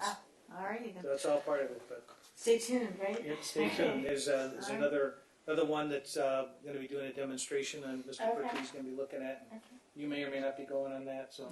There's a couple different processes. Basically, there's an aerobic and anaerobic, and it's just like, how does it work, and what's the details, and, you know, who can make it work, and who can make it work in California, so. Sir? Well, for me, I also attended the Taco Festival, again, very successful. I think that the June 15 retreat we had, I think it was beneficial in my own personal experience. I think that we were able to talk about things that we needed to talk about. I was briefed about the Reader Ranch in Ana Verde projects before the workshop. I also attended the Salva third year anniversary award dinner, where they gave different kinds of awards to different community members and elected officials. I actually got an award from them. Our representative in the state got also recognized, and other people got awards from them as well. The June 15, I think it was, the community park meetings. I think they were very successful. You had one the day before in. I think it's Brownsville Elementary School. Yeah, and the one we had was for Yellen. That was the first of the two meetings, and by the way, there's going to be the second meeting tomorrow in your area. Right. And then on Thursday, the second one in Yellen. Hopefully we'll be able to see some designs by the people that are working on designing those two parks. I think those were very, very successful events. We had a chance to hear from the community what they thought about the process and what kind of amenities they would like to see. That's my report. So I went to some of the events they did. I went to the retreat that we had for the council. I went to the workshop for Ritter and Ana Verde. I did a prison meeting. Did a ribbon cutting. Trying to think what else. I think that's it. So there you go. The Taco Festival? Yeah. Well, I tried to get to the Taco Festival. I came at a bad time. We're going to solve that in the future. But I'm telling you what, I'm going to be We first in gonna line fix it. next time. I had waited, I had psyched myself We're into getting gonna those fix it. tacos. Because tacos is one of my favorite foods. Next time we'll have to sneak you in. I tried, you saw me walking around outside. Next time we'll break you into the Taco Festival. Gonna break me into the Taco Yeah. Festival, but yes, it was a really good event. I'm sorry I missed it, but I did try to go, and I am going to go next year. I'm going to go very, very Better. early next time. So, One balance thing- of my meetings consisted of liability trust fund. We've got we actually have a settlement that is going to max out the insurance that we have with the Sheriff's Department. We're working real hard. The Sheriff's Department's doing a really good job of reducing the liability issues out there. Our problems are, the claims are going down, but the amounts of the claims are going up, and almost all of the trends are down. Use of force, all that kind of stuff, everything is trending down. Shootings are down, all those claims and stuff. But the only trend that's going up is attorneys looking for more money, and some of these claims are just downright outrageous. We may be looking at as much as a 20 to 30% increase in our liability insurance coming up here. So that's the equivalent of a couple of deputies. So just so you know, when you say how come we don't have more deputies? Well, how come? I was at the Keller Williams event. We met with the captain and with the city management and the mall staff. I think we've hammered out a reasonable agreement for the mall deputy. They're going to be helping cover the increases in some of the costs and in the insurance, and so that'll be a win-win for everybody with the Taco Festival. Mazzari Park, a couple of Music in the Park events. I got to tell you something, if you're not going to Music in the Parks, you're missing a great time. And Mazzari, it's hard to do a better event than Mazzari, especially with the playground that's over there. It's probably the best playground we got in the entire Antelope Valley. So that's a great place to be. Rancho Vista Park meetings. The Juneteenth event, I want to thank everybody for being out at both of those events and all of the great input. And the Juneteenth event was very well attended. The Hispanic Chamber event over at Honda, we did a couple of coffee with the cops. So we all got to go out there and they've gone from donuts, though, I think, to donut holes now, right? So we're doing much better. You guys are doing much better.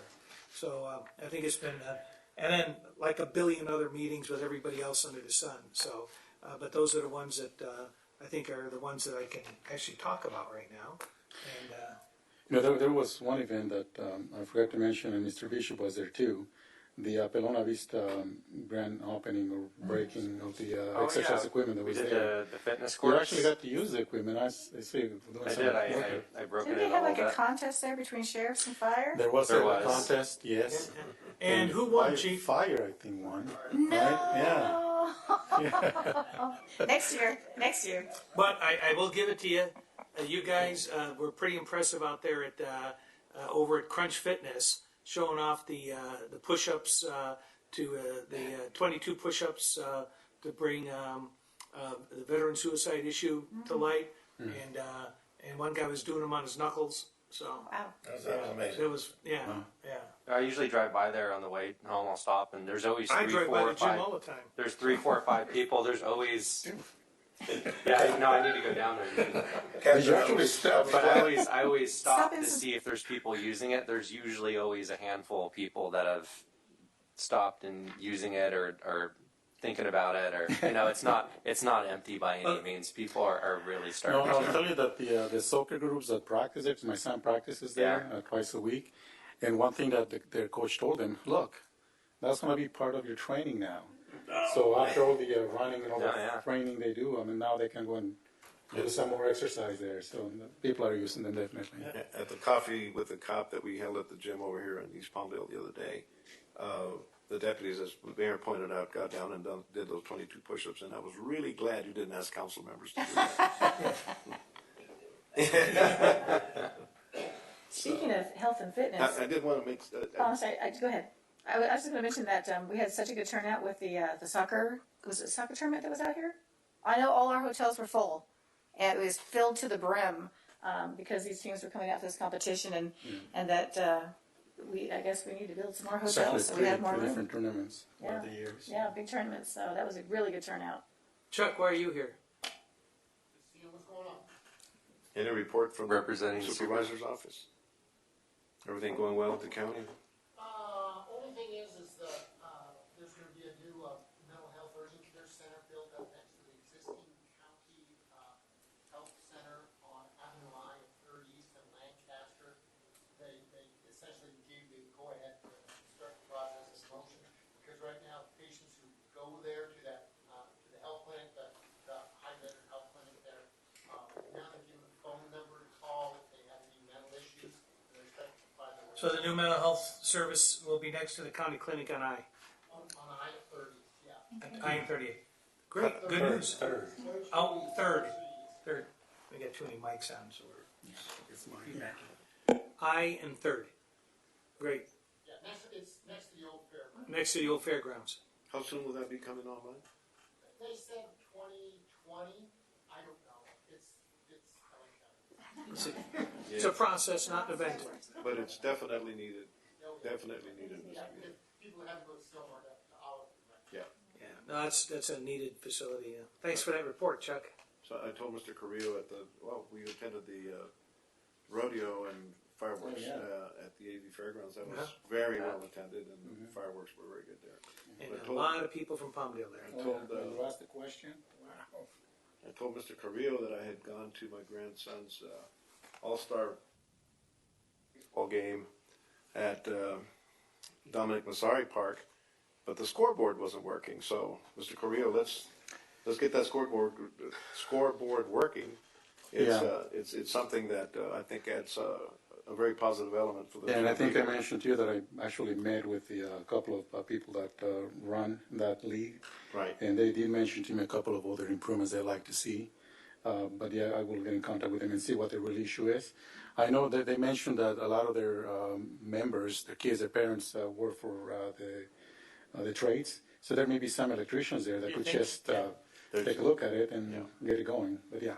And for that, at least for that event, there were so many parents and other people watching it that there was standing room so they could use more seats there. Yeah, it was good though. It was good. That's all stars. That's when they all show up. So. Yeah. No, they have pretty consistent attendance at the regular games. While we're talking about events, and before we move on, I know we got the summer concert series and going. 4th of July went really, really well. The food lines did not. We had the problems last year. I got to bring this up so our city manager and staff knows that we've got to do something about the food lines and the food vendors during our events. It doesn't seem like it's gotten any better. And we throw a great event. There's a lot of hardworking staff and people that put that together. But when you've got people that are waiting for an hour plus for a drink or for food, it deteriorates from the good experience that everyone works so hard to accomplish. So there's something we really got before we have these 4 concerts. I really want to stress to staff and our city manager, we got to do something about picking up the wait times at the food vendors. So I don't know whether it is we got to split the vendors up to create a better line and queue system, or, and I know you guys are talking about this, but that's the one thing everybody said. They love the show, they love the music, they love the fireworks. The food lines were you couldn't tell which line went to where, or where the start of one line was, where it ended. It was just a big blob of people. So we need to take into consideration when we bring in these vendors. It should not just be who's going to be the lowest cost to us or the best return to us on those. It's got to be the quality of the service, because there were a couple of vendors in there that I watched that were absolutely unable to ramp up. It was order a sandwich, make a sandwich, wrap a sandwich, hand out the sandwich, next. Well, I mean, it was just, and I get it. They were probably overwhelmed, but they need to have a better plan if we want to keep those guys in there. So. Yeah, I mean, let's look at the positive too. I mean, 3,000 people showed up. We learned from past experiences. I think that right. These are good problems to have. It's a great turnout. That's what we want. These are good problems to have, but we just want to keep building from this experience and giving the residents something, a better time. Yeah. As we keep throwing more events. Okay, I think they get it, Mr. Perkey. Okay. So yeah, on June 7th and Friday, June 7th, I met with the Extreme Makeover producers who are looking at doing 2 of the duplex projects at Homes for Families as part of a new Extreme Makeover Home Edition show for HGTV.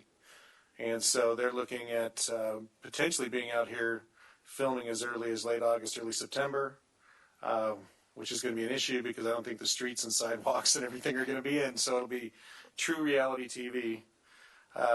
We'll see how that all works out. But they are interviewing families that are in escrow on those homes there, and so we're looking for a good home spot and good families for them to do their show with. And then they're also doing recruiting right now for families within Palmdale for potentially a 3rd show to do a renovation of a home in Palmdale. So out of the 10 shows that they're thinking about, or they're under contract to do with HGTV, they're considering 3 in Palmdale, which would be truly amazing.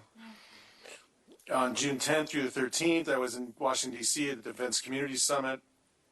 This is basically both sides of the fence in the defense industry and the communities around them, the different federal reservations, get together and talk about issues on both sides of the fence and how both parties can be better partners, and also look for funding and so forth to make improvements on both sides of the fence. And so it's very important for us with the systems that we have in place, infrastructure around the Plant 42 that serves Plant 42, and the impacts their growth is having on our streets and roads and infrastructure. So a critical meeting, and then while I was there, had meetings with our congressional reps, Federal Railroad Administration, and others, sneaking out from the conference sessions and wrapping in some lobbying meetings. So that was a really good trip.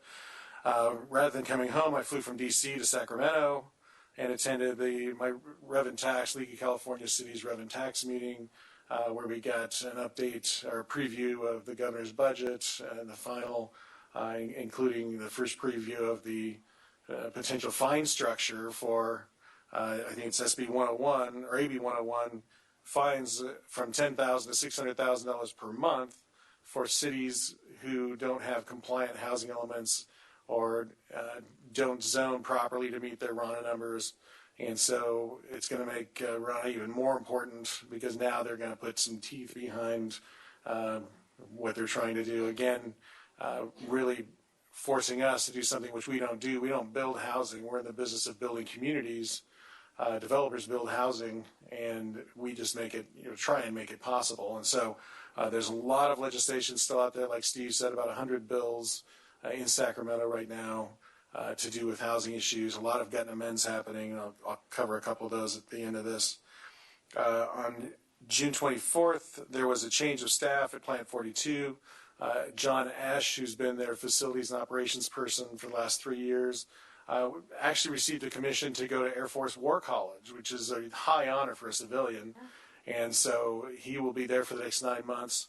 And so we now have Colonel Dwayne Robeson, took over for Mr. Ash. He's colonel with the Air Force.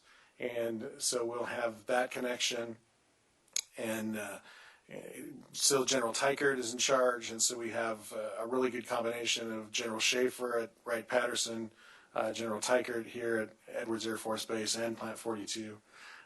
And so we really have a good relationship built with the Air Force right now. On June 30th through the 2nd was the Bright Line tour with Councilmember Loa and also Mark Euler. And there we looked at the stations, the rail, the economic development around the stations, huge high rises of residential and office and so forth popping up around these rail stations. When you get the transportation right, huge economic development happens, and we got to see that firsthand. And the big part of that whole component, really the Victorville to Palmdale piece, is public money. And so we had the right people there. We had Phil Washington, the CEO of Metro. We had Fran Inman, the chair of the California Transportation Commission. And we also had Supervisor Barger was there with their staff, Dave Perry. And then we also had elected reps from Victorville, Ontario, Palmdale, and then representatives from SCAG as well. And so a really good, diverse group of people. The people who control the money, and the money is what's going to make this project work. It's probably about a $1.4 billion project from Victorville to Palmdale. But when you consider that that's about 50-some miles, and it's costing about $1 billion a mile when the state does the project, it's a little different. So it looks like a... Important, and we need to watch for that transportation because you know I'm moving off that. So that's going to be... Yeah. So it's a good public-private partnership, I think, is what's going to happen on that. On July 4th, we had the little Ridgecrest actually had a little earthquake, and we got a reminder that we need to be prepared for those situations. Hats off to the Sheriff's Department, to the captain and his staff that got out right away and gave us feedback, and also Chief, the fire department getting out, and right away we got good all clear. And then as soon as they figured out that we were okay, some of the battalions headed off to Ridgecrest to help out. 136 still out there, sir? No, they're back on Sunday. Yeah, 136 came back. Today we got a request for mutual aid from Ridgecrest for building inspectors. And so Bud, our building official, and Brian, one of our inspectors, left this morning to go and help out with inspections in Ridgecrest. And that was their biggest need right now. And so we're in communications with Ridgecrest to help out. On July 5th and 6th, we were in San Luis Obispo looking at the anaerobic digester. So that was one technology that we're looking at for a potential conversion of green waste to usable gas product and fertilizer. And tomorrow I fly to Salt Lake City to look at another anaerobic digester. This seems to be... it's just one's wet, one's dry, and one's hot, and one's not so hot. We'll see how it all works out. But they're different technologies. But the idea is to turn essentially waste into a commodity. So This green waste becomes methane gas that can be used to power vehicles or generators, generate electricity. It can be put into the system with SoCal Gas as a green gas, a renewable gas source, and the byproducts are fertilizer, both liquid and solid fertilizer, and super high quality. In San Luis Obispo, the organic farmers are using this. They can't get enough of it. I was wondering, is there a market for this? And it turned out that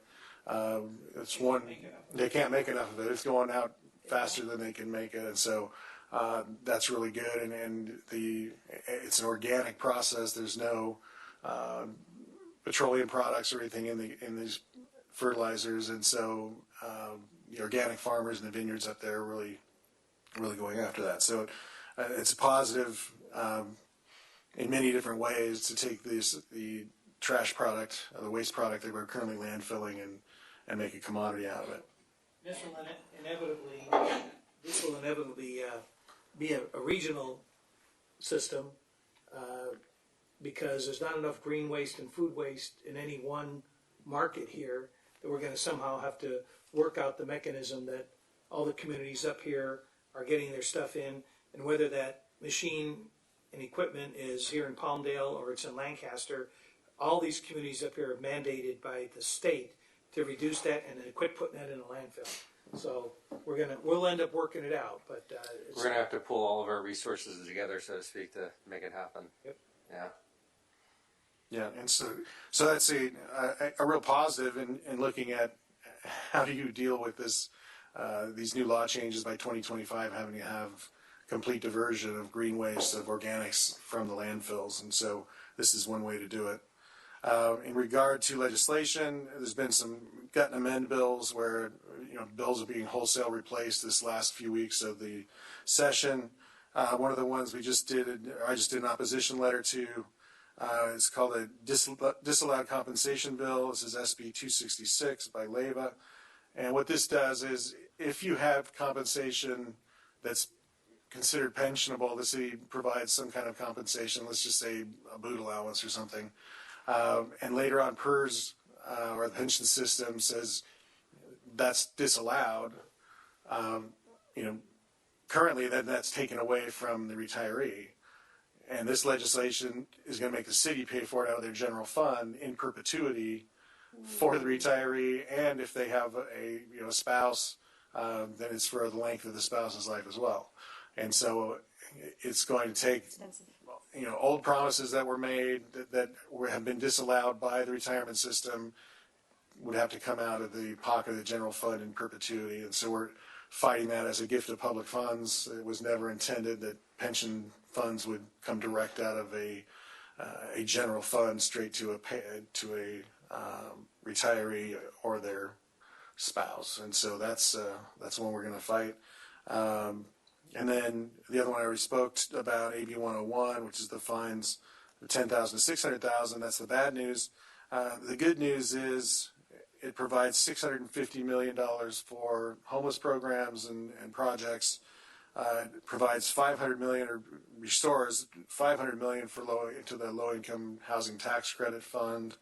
$250 million for RANA planning, so to help work on the housing element in RANA.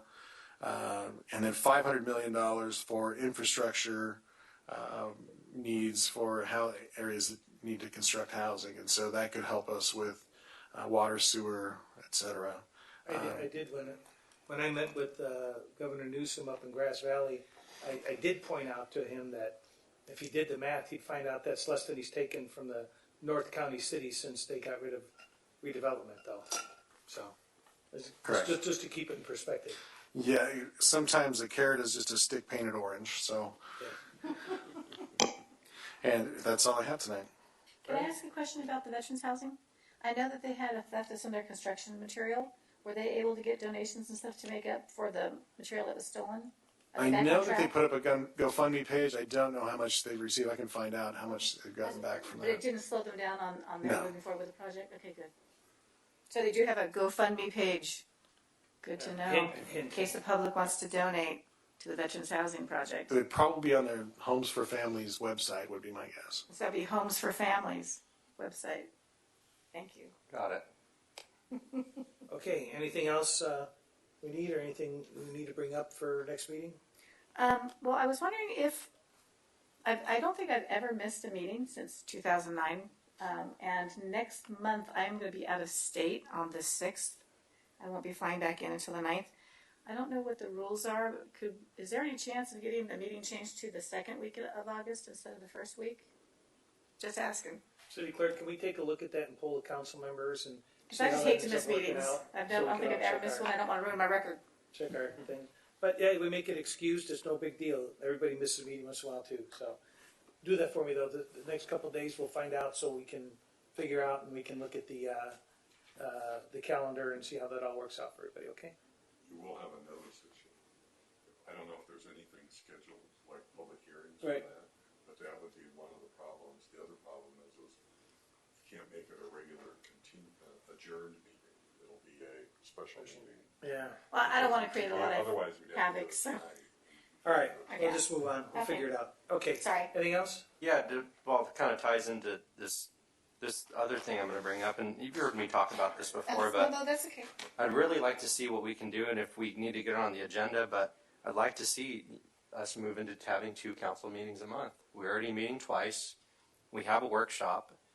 The workshop turned into something from what I asked for a second council meeting. We got a workshop, and even recently we've been having to vote here and there on things at a workshop, and I really just think it would be beneficial to the residents, to the process of getting things done a little quicker, if we just had 2 council meetings a month like every other city. Can we, well, not everybody, but No, some well, do. Can we, like Matt, most is there anything cities to this prevent us size. from calling that a regular council meeting and just continuing to do it in a workshop manner if necessary? Well, the workshops are continued regular meetings.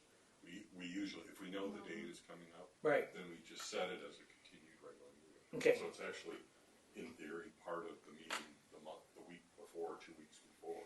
But you can set them as regular council meetings. Is that an ordinance? Well, yeah. Why don't we just do that? Because we're doing it regularly anyhow, and then we can still do it in a workshop format, but this way that solves Mr. Bishop's concern here, okay? And it's Well, one thing. can I ask that we do a public survey to see if the public actually wants an official second meeting? And the reason I Well, say there's that no is, official second have you ever thrown a party and nobody came? Yeah. I mean, I don't want to.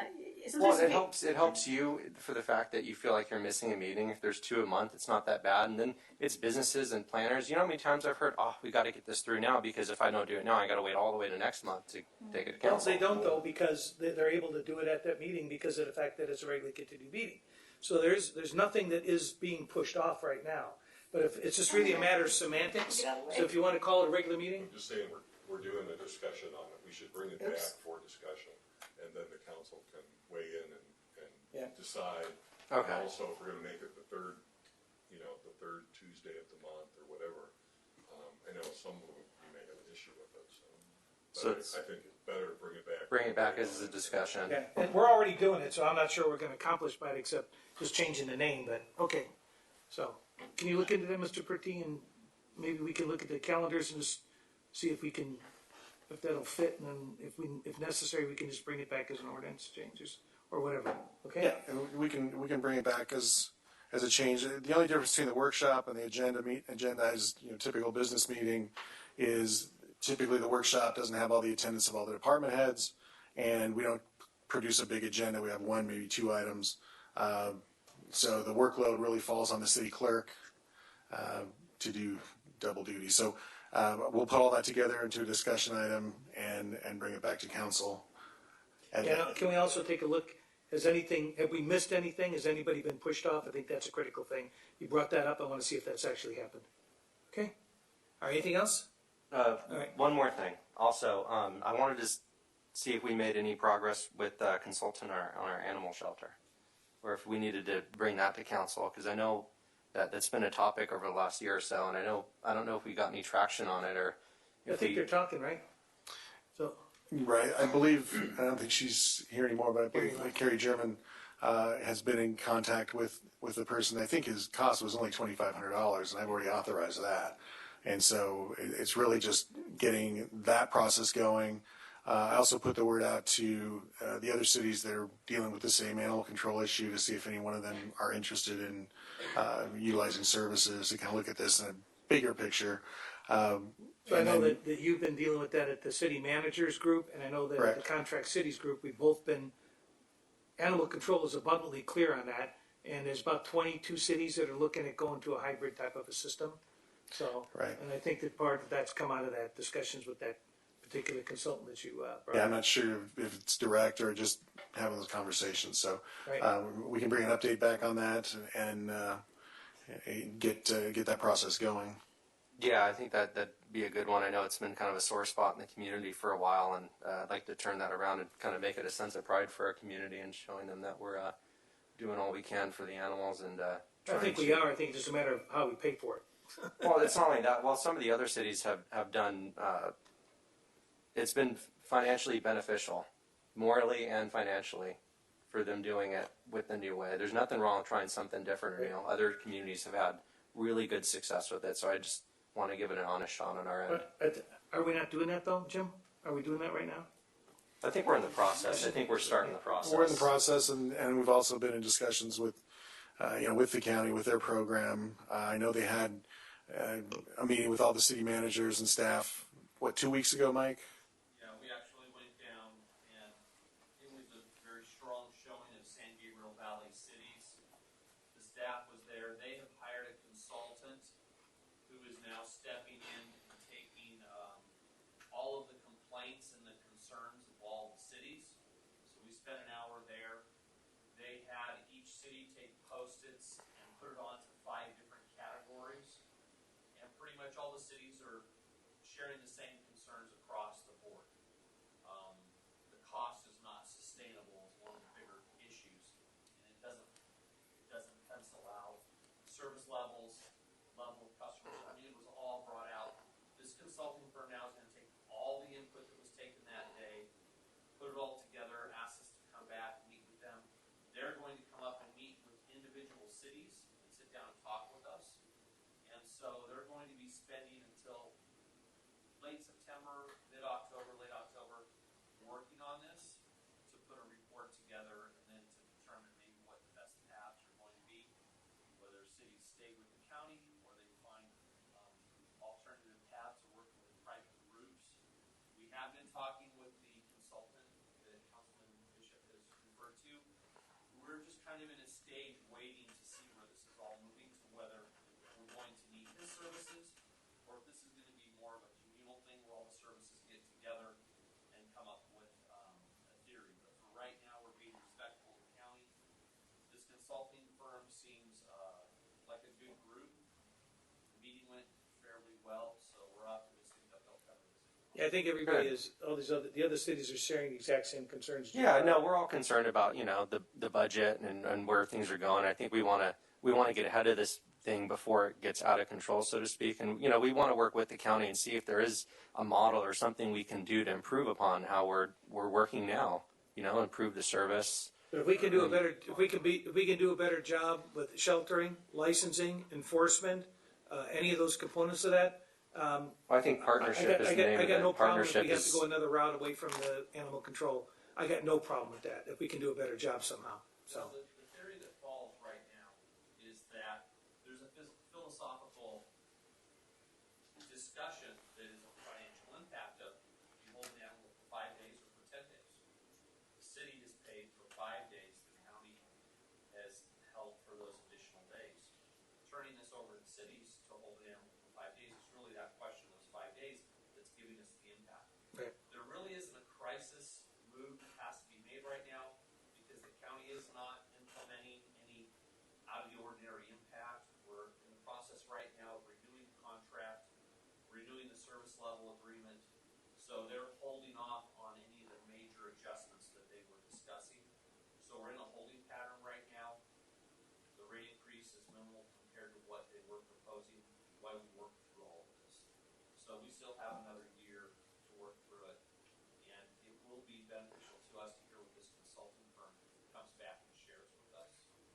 And because we, as an area, are working with Santa Clarita and Lancaster, the 3 of us, our 3 cities, Lancaster, Palmdale,